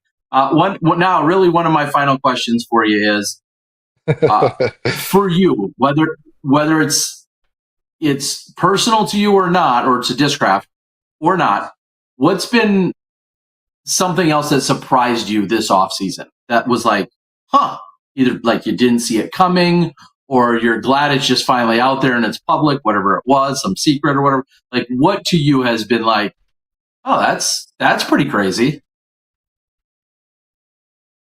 uh, I don't know. Give me a hint, Terry. Has there been something really crazy? I No, mean, I'm I just have thinking to like, pinch myself that No, they've been involved in all the crazy things. well, not maybe, but that's necessarily. why I No, say, I is there think anything there's. else? Go ahead. I was gonna say there's some moves out there that have been exciting. I mean, I think Will Schuster getting the promotion at Prodigy. There's Yeah. some excitement. I'll give them a little love that I think they are listening to feedback and wanting to make some changes. So I think that's cool. Uh, Isaac going to Latitude. I thought that one was a little surprising. I really thought it would be Discmania, but I think that was a smart move on their part. That totally makes sense to me. So that was a interesting one. Did you guys Not make a play nothing at him? too. No, we didn't. We wanted his brother. His brother just felt like such a better fit for us, so we didn't go down that road.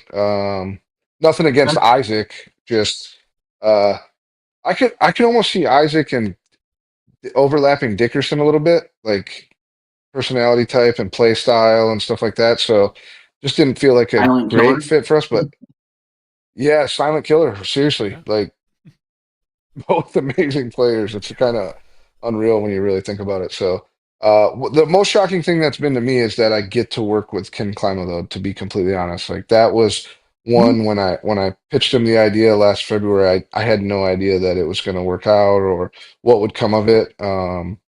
Honestly, when I pitched it to him, it was open ended to where it was like, I will give this plan to Innova if they're willing to do it too. I just think it would be great for the sport to see you back and doing stuff and having him at the expo, just meeting people that have known, followed him for 20 years and never got to meet him. That was amazing. And the kids that were so excited, probably because their dads grew up loving Ken Climo. That was a special moment for me. So that was surprising, just sitting back and being like, is this real? Is this really happening? It's been a very. It's funny how one week we can be like, oh, there's nothing going on. It's the off season, and the next week, it's just pedal to the metal and massive conversations and huge moves and big implications and everything else. So it's been a very exciting off season for sure. And Mhm. how excited are you for the season to kick off? We're just 3-ish weeks away.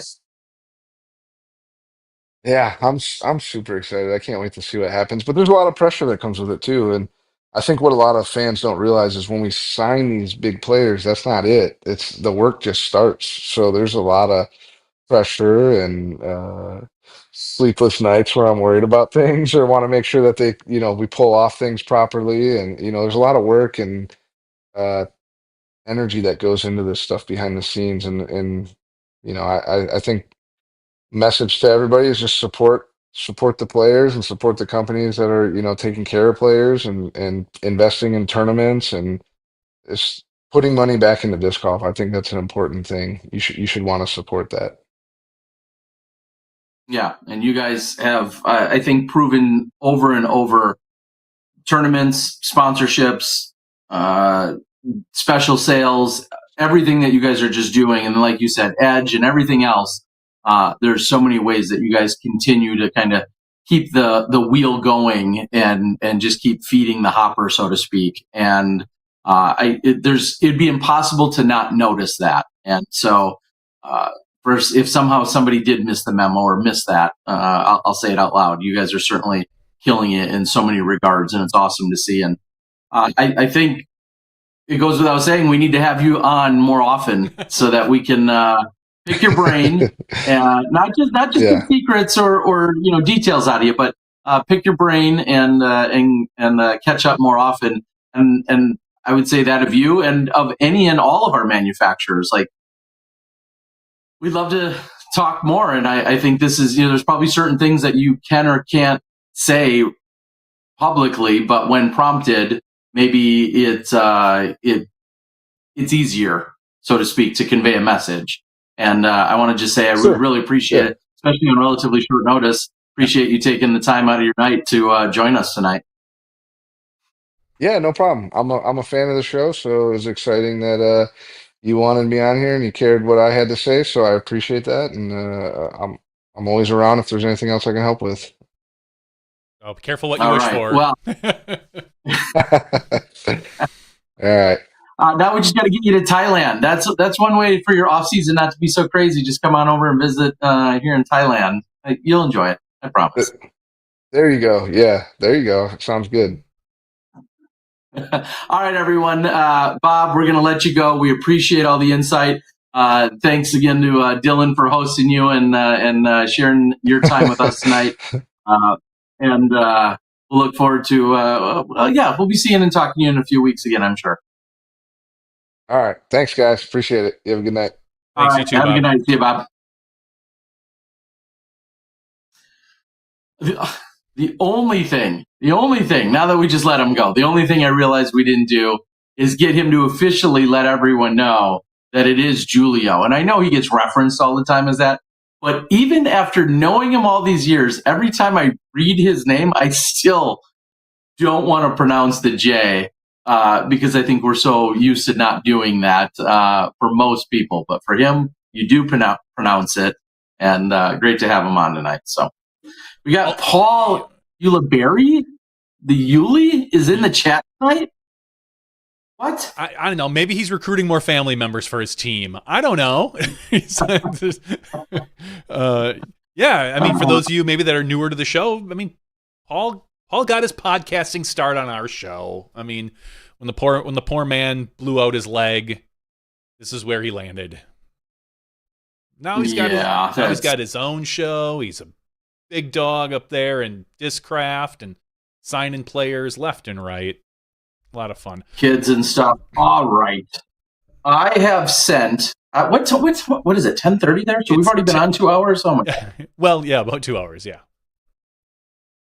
Oh yeah, I guess we did start late. I have a dentist appointment. I know I made that mention here a few weeks ago, but I'm excited to actually go. Who says this? I'm excited to go to the dentist here in Thailand, but that's not for another 90 minutes. All right. I did just send another message to Rick. We've gone back and forth, only because I'm going to be on a tight timeline. We'll get Rick to jump on and then hopefully get a few answers out of him. And then I'm going to have to cut out of here shortly after that. Yeah, that's fine. We actually have to go. If we have Rick on, it'll be a nice long show. We won't need to do an after show or anything. It'll just be, it'll be good to go. But I have sent the link over to Rick, and depending on when he actually sees and messages back, I'm hoping within 5 to 10 minutes we'll have Rick.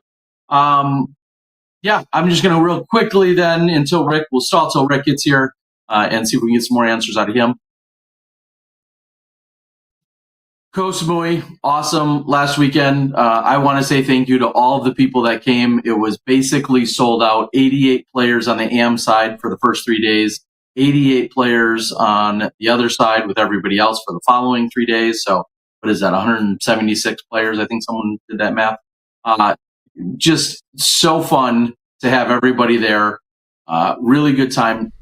Most people, not most, quite a few people have now officially transferred their way up here to Chiang Mai, which is just basically a 2-hour flight if you're on Koh Samui. If it's a direct flight, you're getting there in about 2 hours. Otherwise, you're possibly going through Bangkok for a few minutes like I did last night to then get up here. But then to show up, I literally showed up. I got off the plane, checked into the hotel, went right to one of the sponsored bars, only because they're a sponsor and I support people. I went to the bar, and then sure enough, it's 10 people that I just saw down in Koh Samui that are all here now for the next week. So it was really cool to see a lot of crossover from these two events, and it's going to be awesome. We're going to see a new course this weekend in playing Sand Creek. That is a modified ball golf course that's got plenty of danger on it, I hear. Tons of water. And then we're going to have the final round will ultimately be over at LRG, Lana Rock's Garden, which is a huge favorite of so many people that visit anywhere in Thailand. And that's where we also saw the final couple rounds from last year. So that's what's going to be happening this week. Friday, Saturday, Sunday will be the event, along with festivities literally every single night that are planned. And because I'm here, I'm not out at Lana Rocks right now playing in the doubles that's starting in 2 minutes. And that's kind of disappointing. But I am looking forward to seeing the Sand Creek course. I might get a round in out there tomorrow. So good stuff happening here in Chiang Mai. Some people will then also be moving on to Cambodia next week for yet another different experience here in Southeast Asia. I think you'll see Scott Stokely and a few others over there. So, and Scott Stokely's been doing some stuff here in Asia at some other places. And if you follow along with him, you can see everything that he's got going on, doing more demos and clinics and introductions and everything else. So doing a lot of great stuff, as always, is Scott Stokely. So very cool to see. All right. I'm going to read a few questions. We'll kind of treat this as a little bit of the after show till we get Rick here. And I want to read some questions off the board. Hopefully you guys feel like you got a lot of great answers and insight out of Bob. It was so great to have him on and actually catch up with him for a little bit and share some of the things that are usually talked about behind the scenes. Tim says $5 dental visit. No, but I possibly need a crown. And I said it on the show a few weeks ago. With insurance in the States, I was quoted $1,900. Here in Thailand, I was quoted $300 with no insurance and just showing up as a stranger. So there's that. You got to have a Michelin star khao soi in Chiang Mai. Michelin star khao soi. Okay. I'll have to look into that for less than $2, even better. Terry, are you a Chang or Shanghai guy for beer? I like Leo, actually. If I'm having something local, it's been a Leo, and I've been enjoying. I think I had one this week. Yeah, one. Ed says, "Good to see you on the podium last week." Thank you, Ed. I appreciate it. I did not play very good golf. It was a long week. Because every morning what I was doing was getting up to play and then having about a 45-minute turnaround, 30 to 45, maybe an hour turnaround, and then going back out and filming the MPO where I have to mentally apply that much more concentration.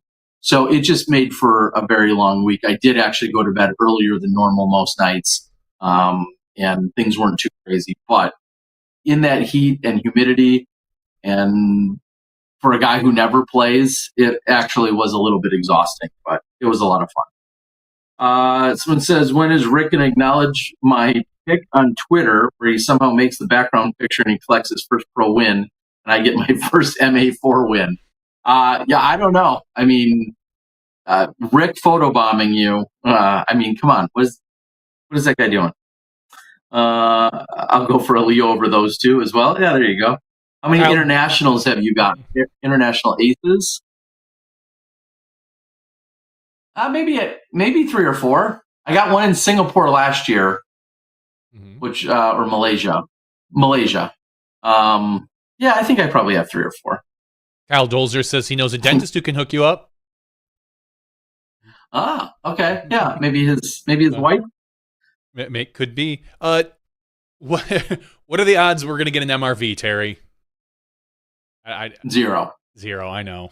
I don't think that mold exists anymore from what we heard. I did like the MRX more than the MRV, but I did know that mold is gone, so that's why. Yeah, I don't think I ever threw the MRX, and I occasionally threw the MRV. I loved the and MRX. I wonder what those were eventually remolded into. If some of those parts, I'm guessing some of those parts have been recycled. Thank you. He said earlier, why does it look like I'm wearing a toupee? It's because I need a haircut. And I literally read the comment and smiled back when I read it because you're completely right. That's why he's overseas. He's getting his yearly hair plugs. Yeah. There's so much cheaper here. So I have to come here. That's exactly right. Someone's finally called me out on it. I know it's That your all year. this, Every all year this you go over to East Asia to get hair plugs. You oh know my who gosh. who doesn't need hair plugs though, Terry? Ricky Wysocki. He's in our green room right now. He doesn't. But look, right. But I don't know. Looking at that haircut, looks like it's a clean haircut there, Ricky. Pretty fresh. Yeah, new sponsor, new haircut. You know, new sponsor, new haircut. Welcome back to the show, Ricky. Remy Wysocki. Thank you. I appreciate it. I feel like the last time I was on here is when I did the DD deal or something. I know I've been on here since then, but that's kind of the couple times. Come on. Well, then you're definitely overdue if that's the case. No, I don't think so. Welcome, and congratulations. You were bullshitting me a few weeks ago, Rick, and I was on to you, and you still didn't crack, and I don't blame you. You shouldn't have, but I knew some things, and trying to keep secrets from me. I thought I did. I'm sorry. I can apologize now. I'm sorry. I did that. I agree, but I didn't know what else to do. I am most of the time I'm an honest person, except when I'm trying to keep a sponsor announcement quiet. You know. Or you're playing poker and you're yeah, that too. Yeah, those are the two acceptable times that you can stretch the truth a little bit. All right. Well, again, congrats. Wow. Tell us how. First of all, clear any air, if there is air to clear, with regard to your situation with dynamic discs. It's obviously talked about, but we'd like to hear it straight from you. Give us any updates or clear any air or tell any rumors. Tell us everything. The story. What happened? Yeah, I mean, so, really from the start, it was obviously everyone saw the hella glitz and glamour with the helicopter and that kind of stuff. That was all, that was I guess the heyday of dynamic discs and really disc golf in general too. I think that was a time where obviously it was booming and everything was doing well, and people kind of didn't think that there was going to be any sort of pullback in the disc golf market as far as maybe the interest or the sales, all that stuff. And then obviously things kind of changed whenever, the ownership, I think, changed hands with everything that happened. That's all public information. I think we all kind of are aware with whatever all that stuff happened. And I think, kind of that's something that people really see, and they really, disc golf fans are really smart. Obviously, I found that out with some things. They do their research. They're well-researched people, and I do have to say they are smart people. They can kind of see the writing on the wall when certain things happen. And so I think that it rubbed a lot of people the wrong way once they saw that happen, because disc golf is a grassroots sport, and they want to support the companies that are still have those grassroots, which Dynamic did for the longest time. And I think, just from my standpoint, that kind of once that that grassroots kind of feel within the company, that just kind of trickled down, and so it just had a different feeling for me, with once all that kind of stuff fully settled in with the people and everyone involved, and so I'm not going to go on here and slam the company, but they're doing what they have to do business wise, and it just wasn't really aligning with what I want to do and as an athlete and as a player, and I think that Discraft is talking to them and working with them is something that I've really has been a breath of fresh air, I guess we'll say, just because of kind of working with Dynamic and the transition and of everything that they've went through, and then working with Discraft and just seeing how it's just they just treat their players a lot differently, we'll put it that way, and and it's amazing. It's it really is. I think that's why the fans. I think the most important thing in disc golf is that translates with the fans is that whenever a company treats a player that they follow really well, then the fan wants to support that company even more. But then also when it does the opposite, it has the opposite effect. Whenever the company doesn't treat a player right, I'm not saying this. I'm just saying this is in generally speaking. I'm not singling out any company. I'm just saying in generally speaking, whenever a player treats a company treats a player maybe not so great, and it's you can kind of see the writing on the wall if you're a fan. Then that's just the grassroots part of disc golf, where people, they're going to want to support that company more, and vice versa. So it work for and against the companies whenever they treat their players right, is what I'm trying to say. So, I mean, Okay. obviously, this is a difficult subject, and we're not here to disparage anybody. But how did Dee come to you with this information? Like, and if you can share, like, was it what were the conversations like, and were there options on the table for you to stay at Dee? Yeah, so there was options, but I just decided, with everything going on, I didn't want to really be a part of that anymore. So it definitely wasn't a complete, hey, this, you have no choice. It was, they gave me a choice, they gave me an option, and of course, obviously, it was an option I was even really willing to negotiate. So I just decided, that was part of it. But obviously, there's a lot of different equations to it. Obviously the money is a part of it. That's part of the equation. I think it's kind of like three or four different layers to the onion. Money, performance of the discs, how the companies ran, um, which I guess I've never really thought about that in the past too much until, which I should have. Obviously, you grow and learn as a person. And so those are the three main important things, I think, is performance of the disc, the money, and how the companies run and how they treat their players, I guess. And I guess you can learn that through other players. You can hear that through the grapevine on tour. Hey, this company's treating us well or whatever. And so that really translates within the player pool. So those three things are the most important thing that kind of weigh into the decision. It's not, hey, wherever has the most money. Because, there's times in my career where I have been totally willing to go with the company. If I've, let's say, in the past, I've had companies where, hey, I have three offers on the table, and I have to weigh those three things out, and I may not just jump at the most money. That's, I would be willing to take less from a company that maybe I feel like I can perform and play better with their discs, and that's going to make up for the fact that I may not make that much money on paper, um, with the contract. It might make up for it on the back end with maybe more earnings, more performance bonuses. And so, like I said, that's for me. And I've seen a couple comments. Of course, there's always gonna be those comments, just going where the money is, and within my career, that's fine for people. That's just kind of the nature of sports, and I'm okay with that. And um, but yeah, for me, it's really is the three pronged attack whenever I'm making my decisions, and I definitely weigh those in. And I guess the moral of the story is, yeah, Discraft really, I felt like I could perform with them.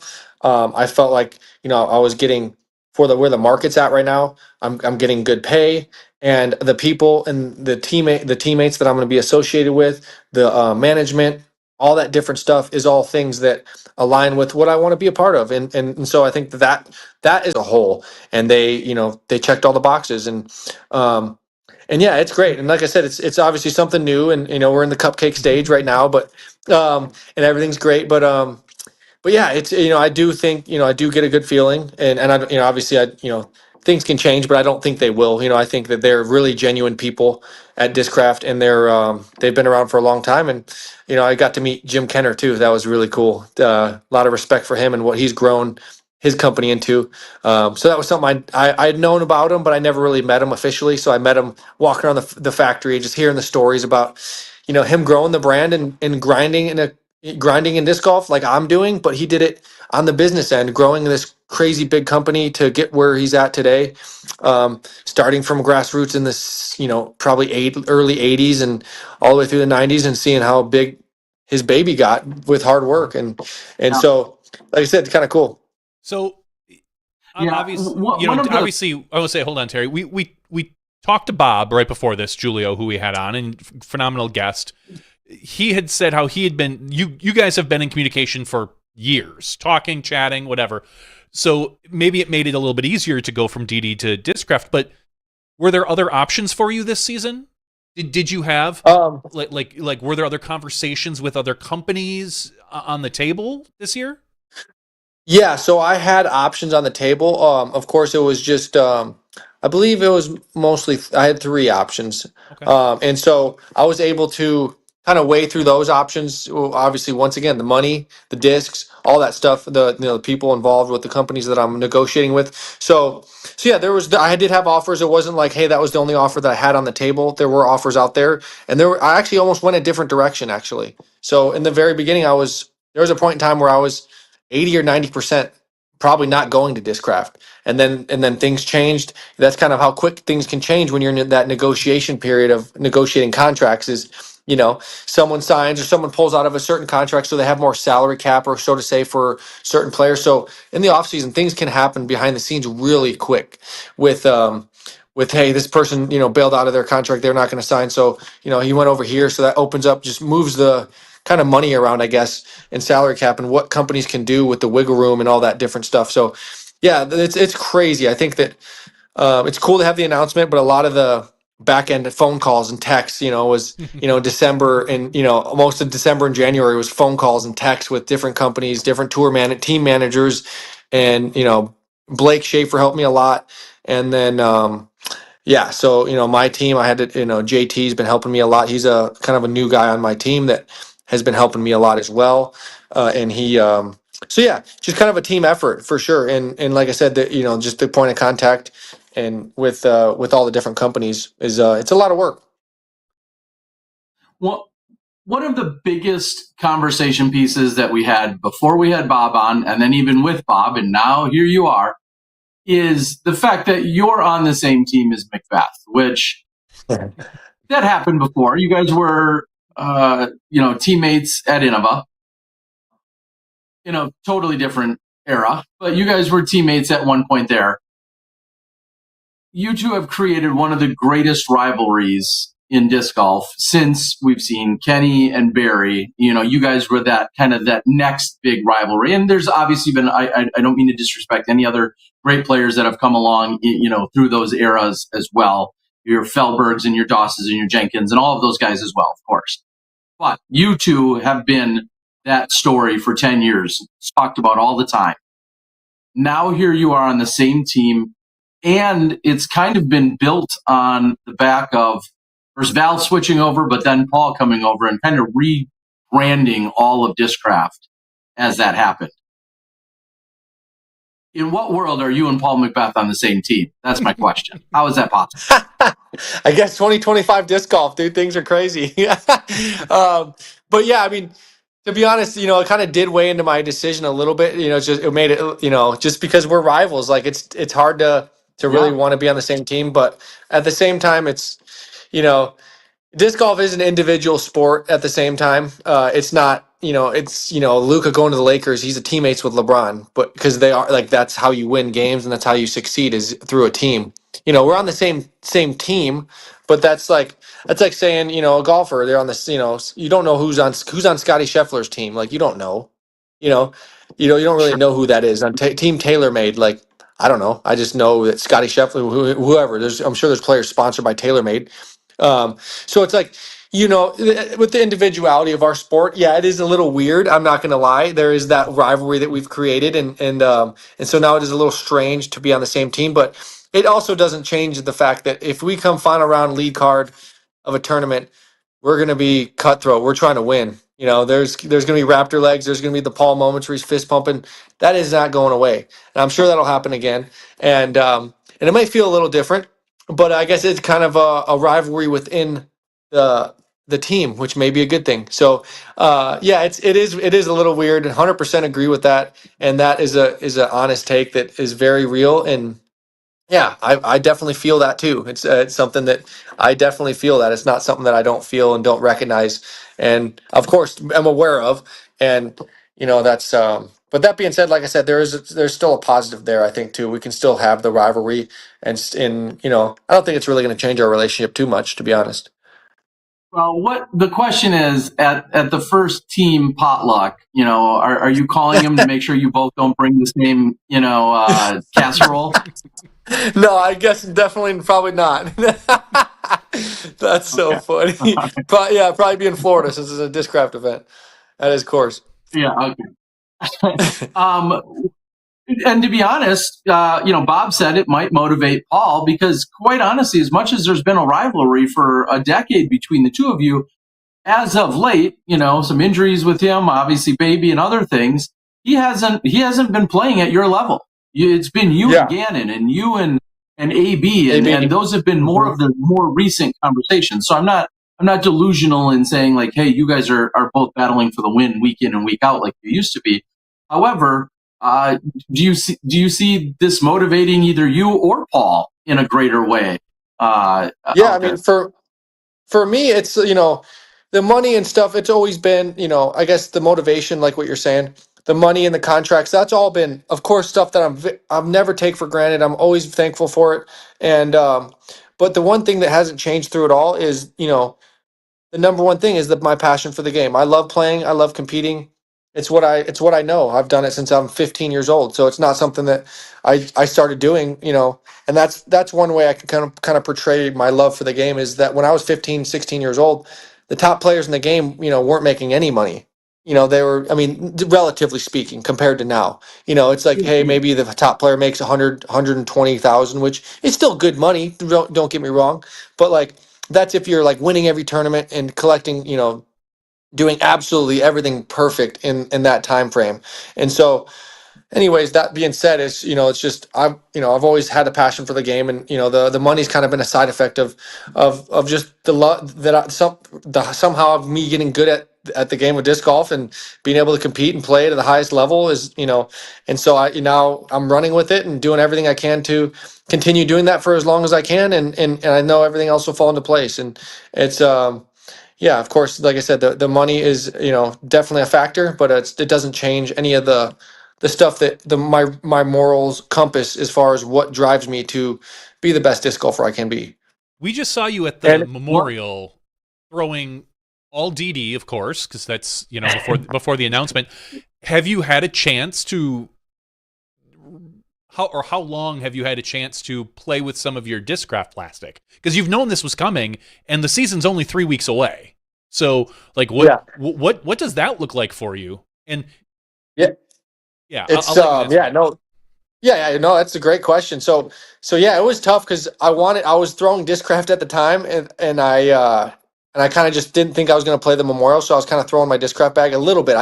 I maybe just threw in the field. Of course, I couldn't go to the course because I can't go to the course because obviously disc golfers will take pictures and post on the on the pages, and my cover will be blown, But so that was kind of a weird moment where I like knew I was going to be sponsored by Discraft, but I kind of wanted to play with Dynamic just to kind of throw people off my trail a little bit, and that's what Terry was referring back to because he kind of knew something was going on, trying to get some info out of me, and I kind of had to not tell him the full truth, I guess, just to protect the news. And so I knew it.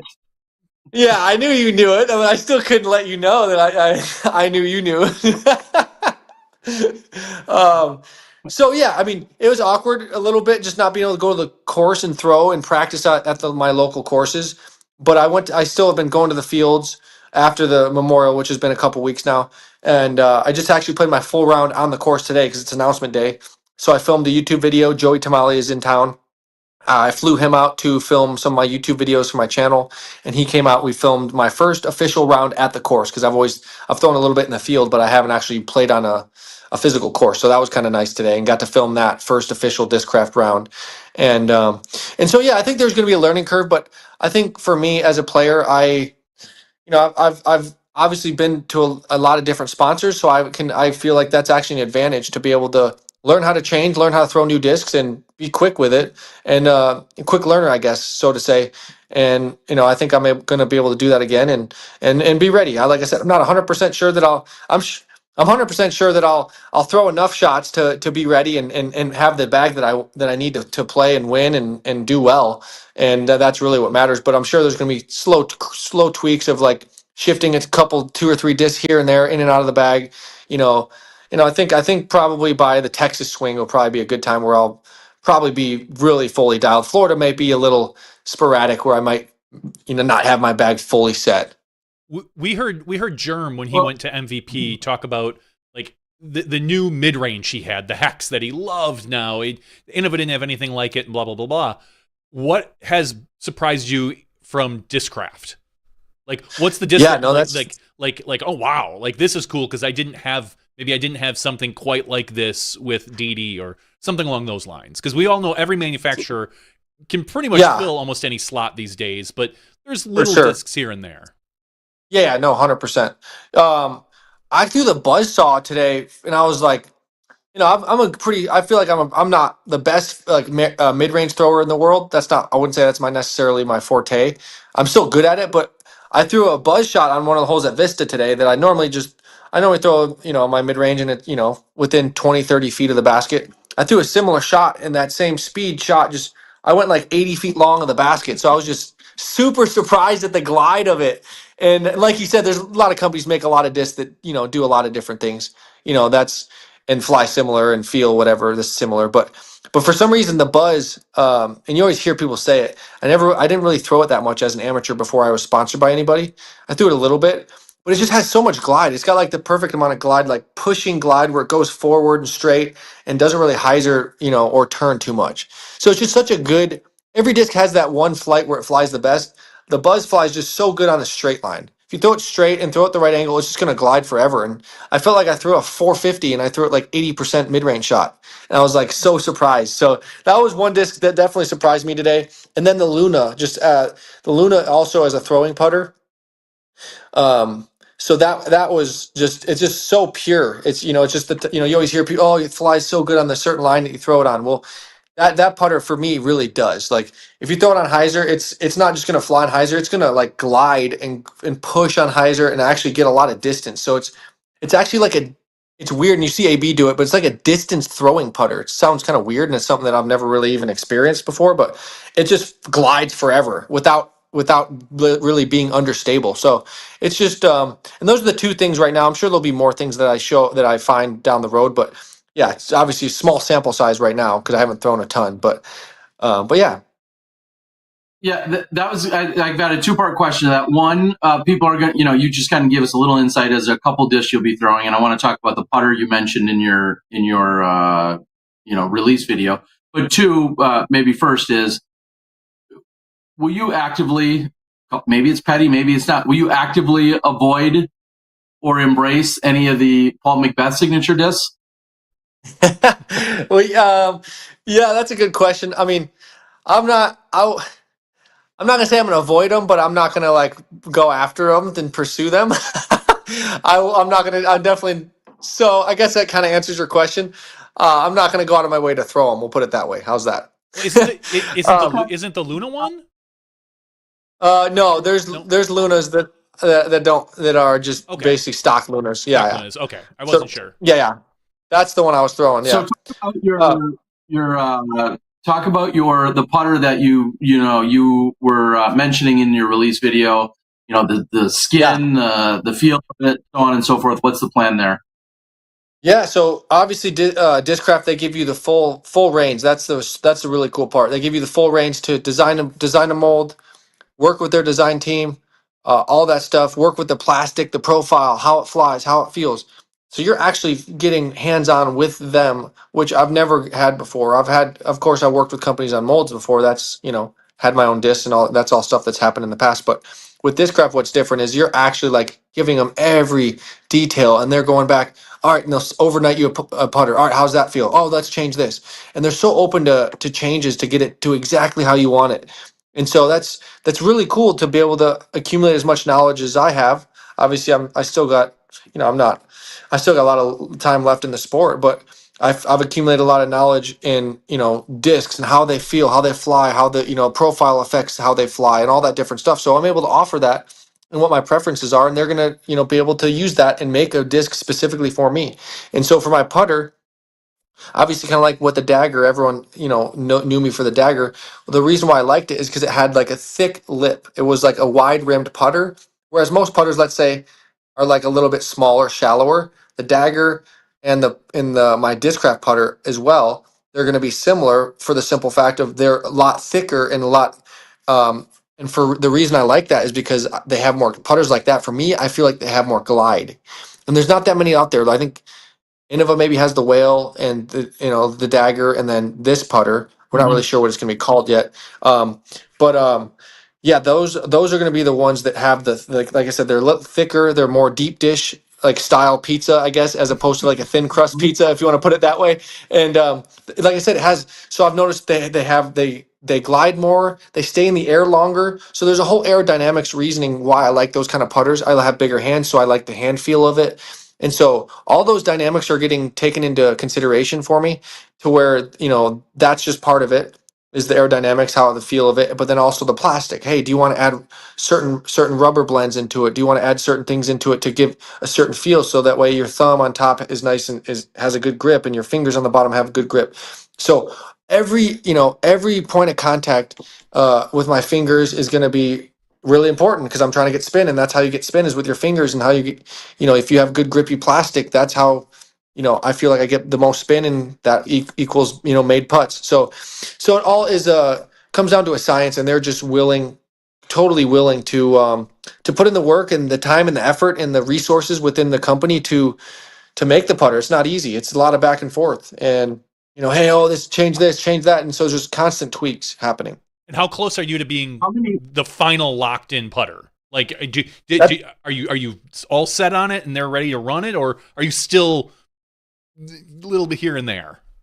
So that's a great question. Actually, I thought we were perfect. I had the perfect feel of it. The feel is perfect, exactly like I want, but we have to tweak something a little bit to get that little extra glide to be exactly where I want it to be. So for right now, it's a little bit stable.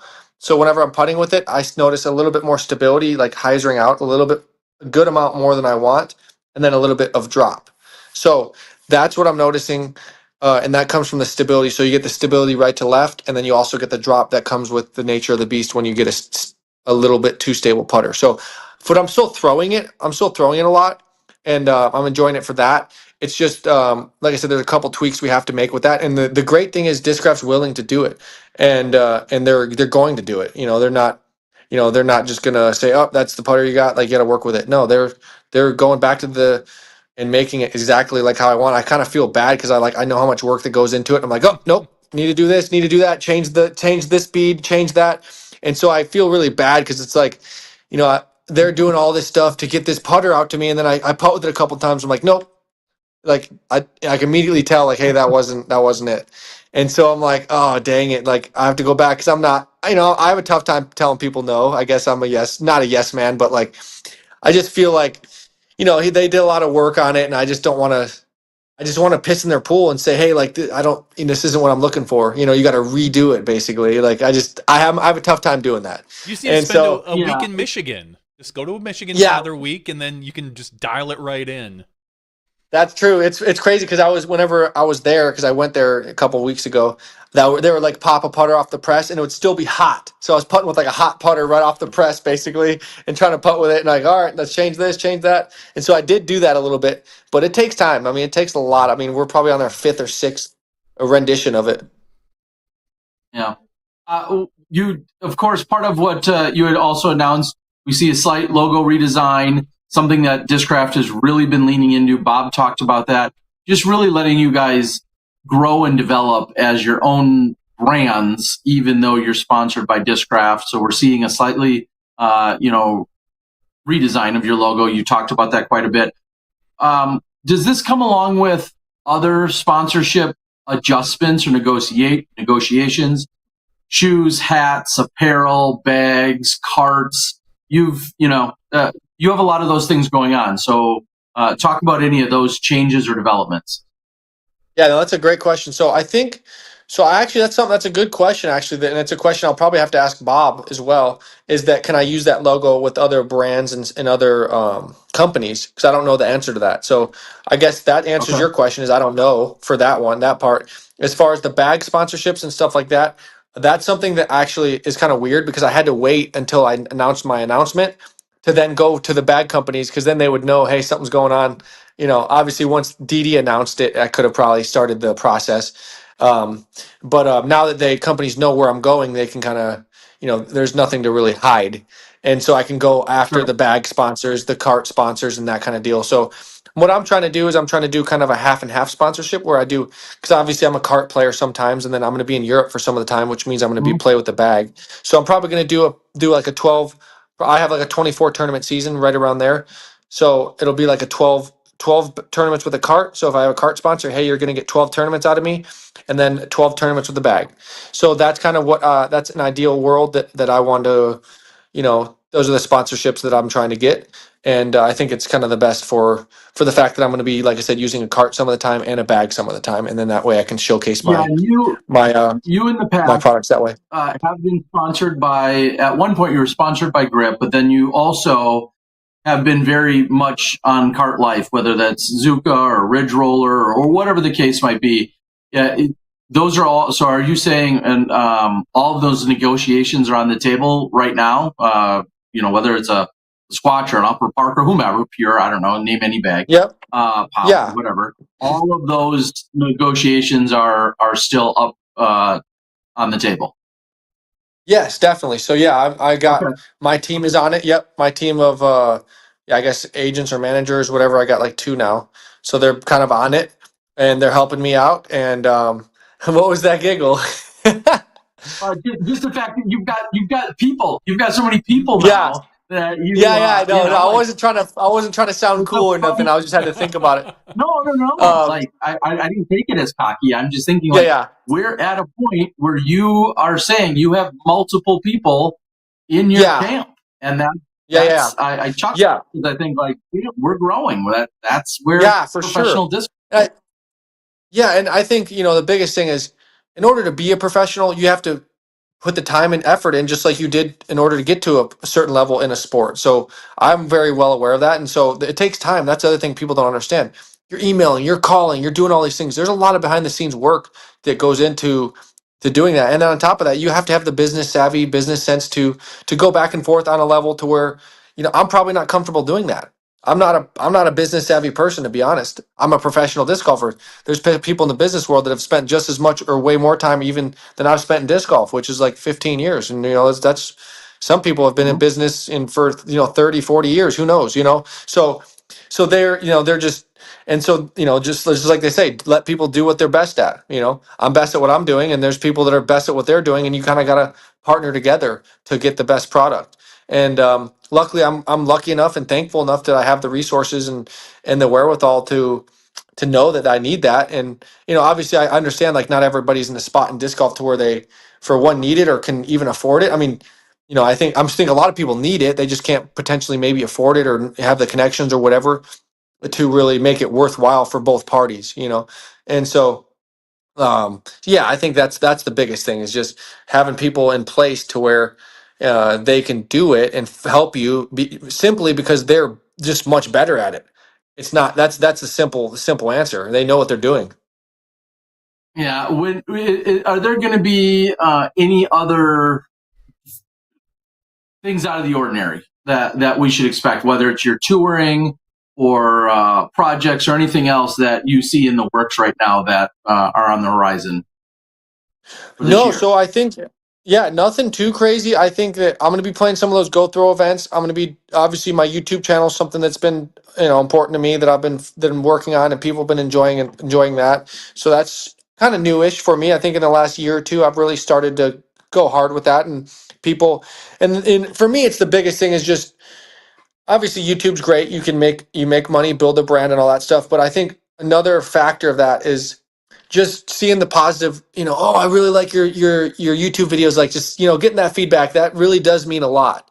Fact that, hey, people pay attention to that and not only pay attention to it, they're actually learning from it. Like, because that's kind of my Mhm. goal. I'm a professional athlete and I can kind of share what's going on in my head like, hey, I'm playing like play a hole, do a hole breakdown, but on like a professional level where if you're an amateur, your FPO, FA1, FA3, M3, whatever division you're in, you can learn something. And that's really what the whole goal was. Free for people to watch on YouTube. Obviously I can make money and that's a thing and Sure. that's just kind of how YouTube works, but building a brand, but then like I said, a big part of it too is also just having the satisfaction that I'm really genuinely helping people learn and get better at disc golf, which I've accumulated a lot of knowledge over my years, so why not share that with them on a platform which I'm already going to be playing the course anyway, so I might as well put a mic on and just talk through the thoughts that are going through my head. And so it just started, as a genuine thing that like, hey, it's a what we call habit stacking. I'm already going to be playing, so I might as well, play the round, film it, and you're stacking good habit on top of good habit. And just that, like I said, that's just what they call habit stacking. My most recent manager actually kind of helped me, talk about that.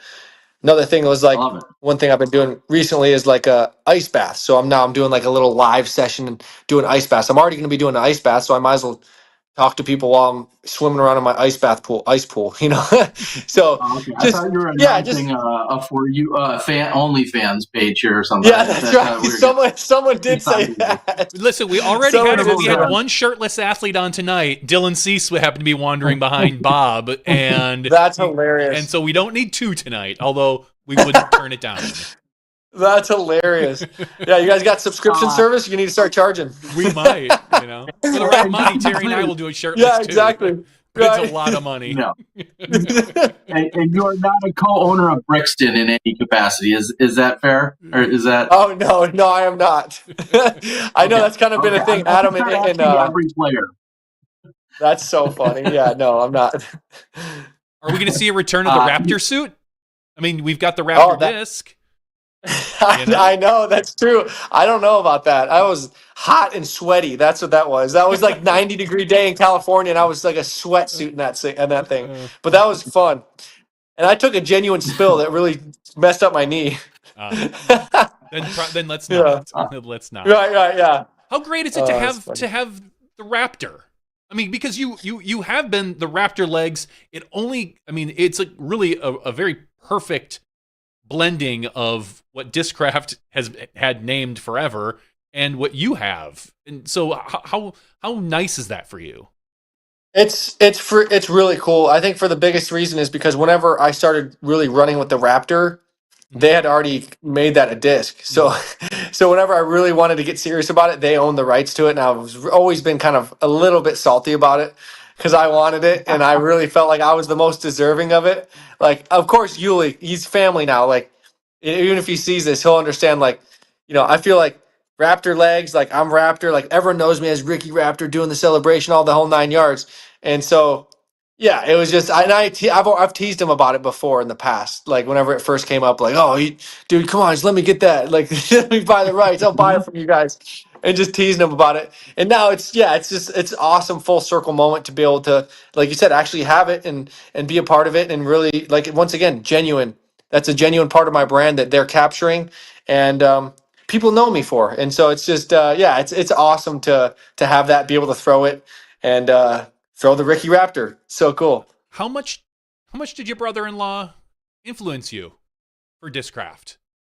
Like, Actually, he's kind of family now. Like, yeah, Yeah, no, I think he's family in the Discraft family, and now he's married to my sister, so he's family that way. So he's kind of a multifaceted, and we're part of a family together. But yeah, I think that the biggest thing is he did I think, but most of his stuff was kind of behind the scenes. I mostly worked with Bob, and then Bob would kind of talk to him, so I didn't directly talk to Yuli, but and he obviously narrated my video. That was super cool. He captured that moment really well and did a good job narrating that because he knows me super well. Obviously, we've been touring for a long time and been around each other even before we're Discraft and before he married my sister. So I think that it was he was a great person for it for a lot of different reasons. Obviously, the team manager, but not only just that. He's known me and seen me grow as a player and been there. A lot. We practiced a ton. So yeah, he's been awesome, and he's a great ambassador of our game, and he's a great player, and so yeah, he did a great job, really, and I'm very thankful that he's a team manager because we can relate to him. He's a player. He's great at what he does. You can relate to him because you are related to him now. Yeah. Anyway, that's funny how that works. It kind of is. It's the circle of life, but also then just the family togetherness, the where you guys have all come and gone. At one point you were teammates on Innova, and at one point you were technically both DD teammates when wearing the branding, when they were just a brand, and Prodigy too. Teammates right? at Prodigy. Prodigy, yeah. Prodigy. Yeah. So it is kind of crazy to watch disc golf continue just bob and weave and grow and shrink sometimes, and everything in between that we've seen throughout your entire career has been pretty incredible. So, Rick, you're hunting for that world title, another one. What is it going to take in 2025 for you to capture that title, especially on international grounds? Yeah, I mean, I think, for me last year, obviously I was, it's the exact same setup as the European Open. And, obviously a lot of people saw the shortcoming there, but that was, to be honest, it's a great confidence booster for me. I was in a great spot to win. I played really well down the stretch of the final round of the major and got myself there. Obviously that's the first goal is just to get yourself there and give yourself that chance. And whenever you do that, the more often you do that, you're gonna succeed eventually. And obviously, I didn't. It was very heartbreaking. And Gannon played really well, so there's nothing to take away from him. We both played well, and he just he executed on that last hole like you guys saw. But yeah, I mean, I think there's a lot of positives for me to take away. The fact that I played that well and gave myself that chance. I know that I can go out there and do it again, and by then also I'll be dialed in with my new bag and having a little extra reps with, some discs I'm adding and subtracting and all that different stuff. So yeah, it's gonna be great timing for me. I think I'll have, like I said, a lot of time and feel fully comfortable with the bag, and I won't even be thinking about, you know, second guessing my disc choice or anything when I'm in the moment of the world championship. So yeah, I'm really excited for the opportunity, and yeah, I really do feel like Europe does set up really well for me. I'm sure Discraft would not Yeah. mind having another world championship under their belt. Yeah. Part of getting there, though, is obviously staying healthy. Where are you Yeah. at with your health right now? Because that's always, for a lot of fans, especially fans of yours, that's always a little concern in the back of their head that anything at any time could flare up. How are you feeling right now, and how have you been? Yeah, no, it's been great actually. I've been really well. I've been eating healthy. I've been, obviously working with my nutritionist, and chatting with him and doing all the protocols that he recommends. Um, and so that's, important working out. My workout plan has been really good. And so just taking all the preventative measures beforehand, knowing that, hey, that's something that I have to be precautionary with and keep under control, which I have been.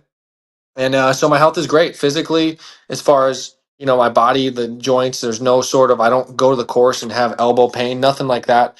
Um, so I'm strengthening the areas that I know that need to be strengthened, so that way I don't get tennis elbow or rotator cuff. So I'm doing preventative stuff in the gym with all the different workouts that I need to do to strengthen those areas.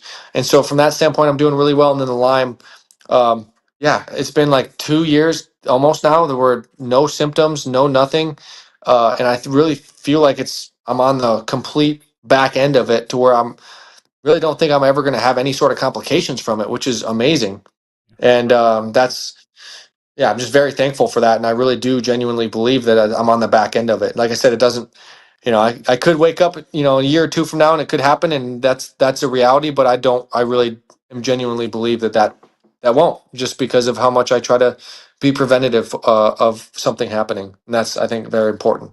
Good. Well, I mean, obviously everybody's happy for that. Yeah, no, it's Awesome. it's I am up to. I appreciate it.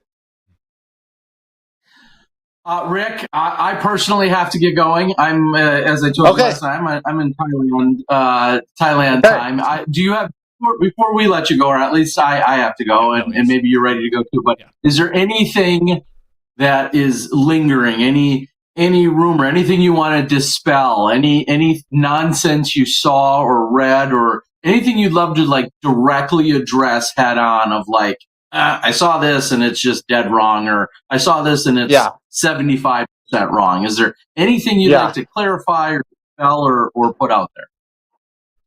No, actually, it's nothing too crazy or anything. But the picture that I posted with the Discraft disc in the background, that was not intended. That was completely on accident. I didn't know it was there, and that was completely my mistake. And it was, the funny thing is, I was taking a picture because Ohio State, my team, was in the national championship, and I was like, oh, this is so cool. So I just took the picture and was like, yeah, I posted it, whatever. Well, yeah. Then of course I find out my brother's like, dude, what's going on? Like, why did you post the Discraft disc in the background? I'm like, what are you talking about? Like, I had no recollection of it. And then of course I see zoomed in, Ah, circled, friggin' yeah. zoomed in. And don't you can only get those discs from this tournament, and they had all Discraft there, so it's got to be a Discraft disc. And I'm like, oh my gosh. I call them the disc golf FBI agents. That's Yep. what Yeah. they. So they went full FBI agent on Yeah. that one, and obviously my mistake. It was not on. It wasn't like I was Easter egging people, like trolling people. It was just Yeah. a complete accident that people, figured out. It's kind of funny. Like there's no hard feelings for people that did that. It's just funny that, yeah, it was just a genuine Yeah. thing. Just so people know, it wasn't like I was trolling on purpose. And then the Dodgers You post you was just kind of a troll. you just told us you've got people now, people to handle your business, and then you go posting and I screwing yourself I know up. I didn't get the approval before I posted that. I guess that was the first problem. Uh, See, okay. So one of I my would have final. just I would have made up a story and lied. I've been like, oh yeah, AB left a disc. AB left some discs here. Yeah, Or, I thought about that, but then you know how it goes. Like whenever Of people start course. making up stories like that, it's like, all right, that's a tall tale sign that you're lying. Yeah. No. So I just said, all right, we're just gonna. 100%. I agree.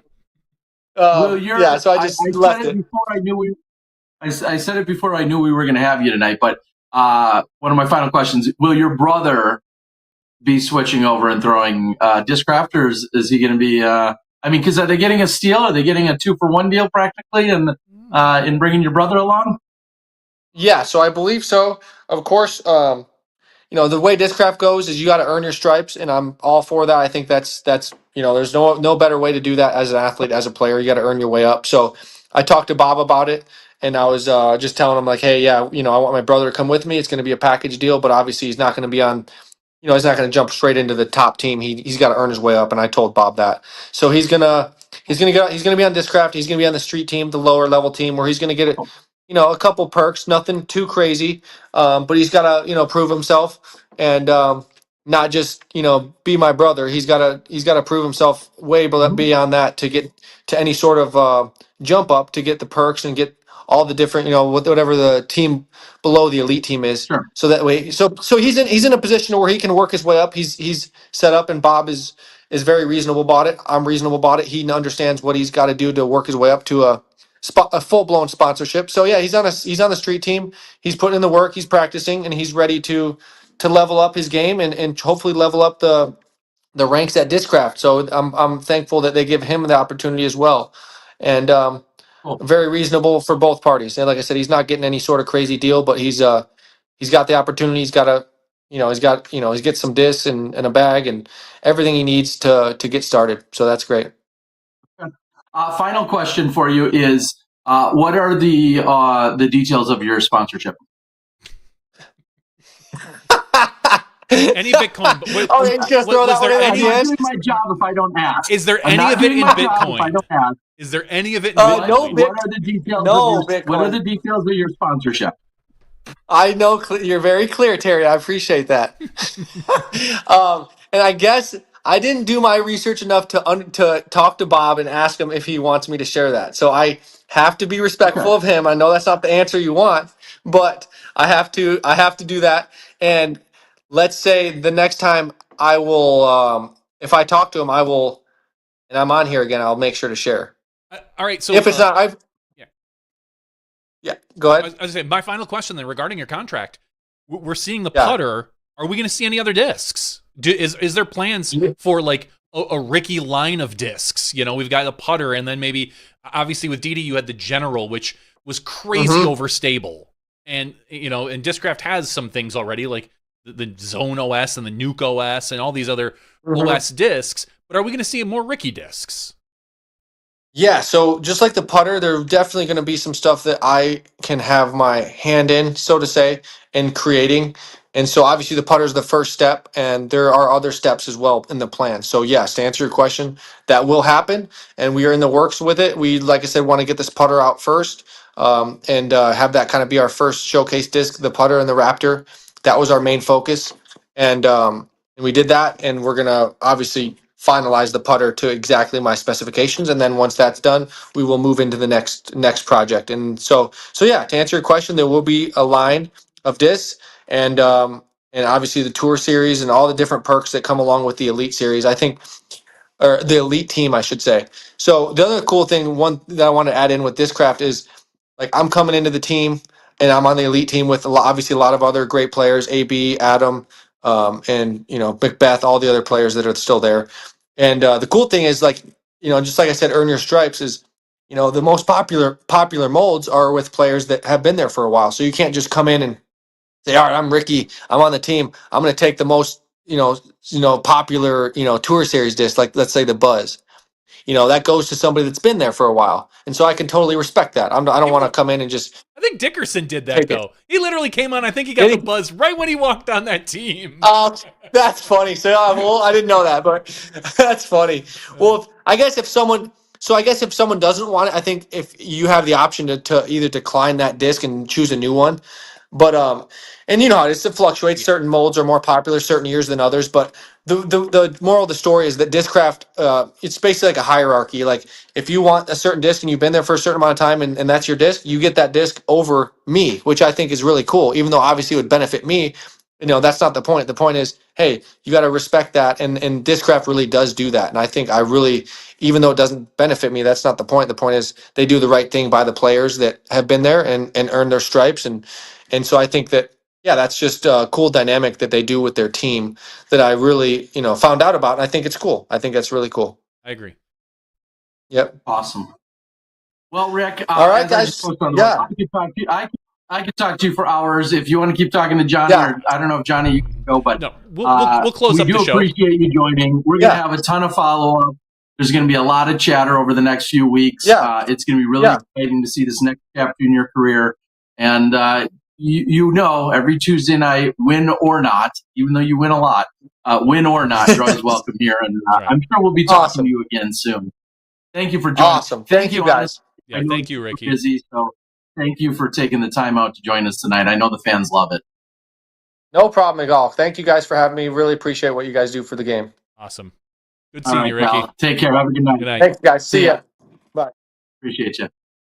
I don't mean to be to be abrupt, but with that, I've got to go recheck in some scooter stuff and then head to another appointment. So I'm going to get going. But what a great night. I mean, I wasn't sure we were going to have either of them, and then we get both.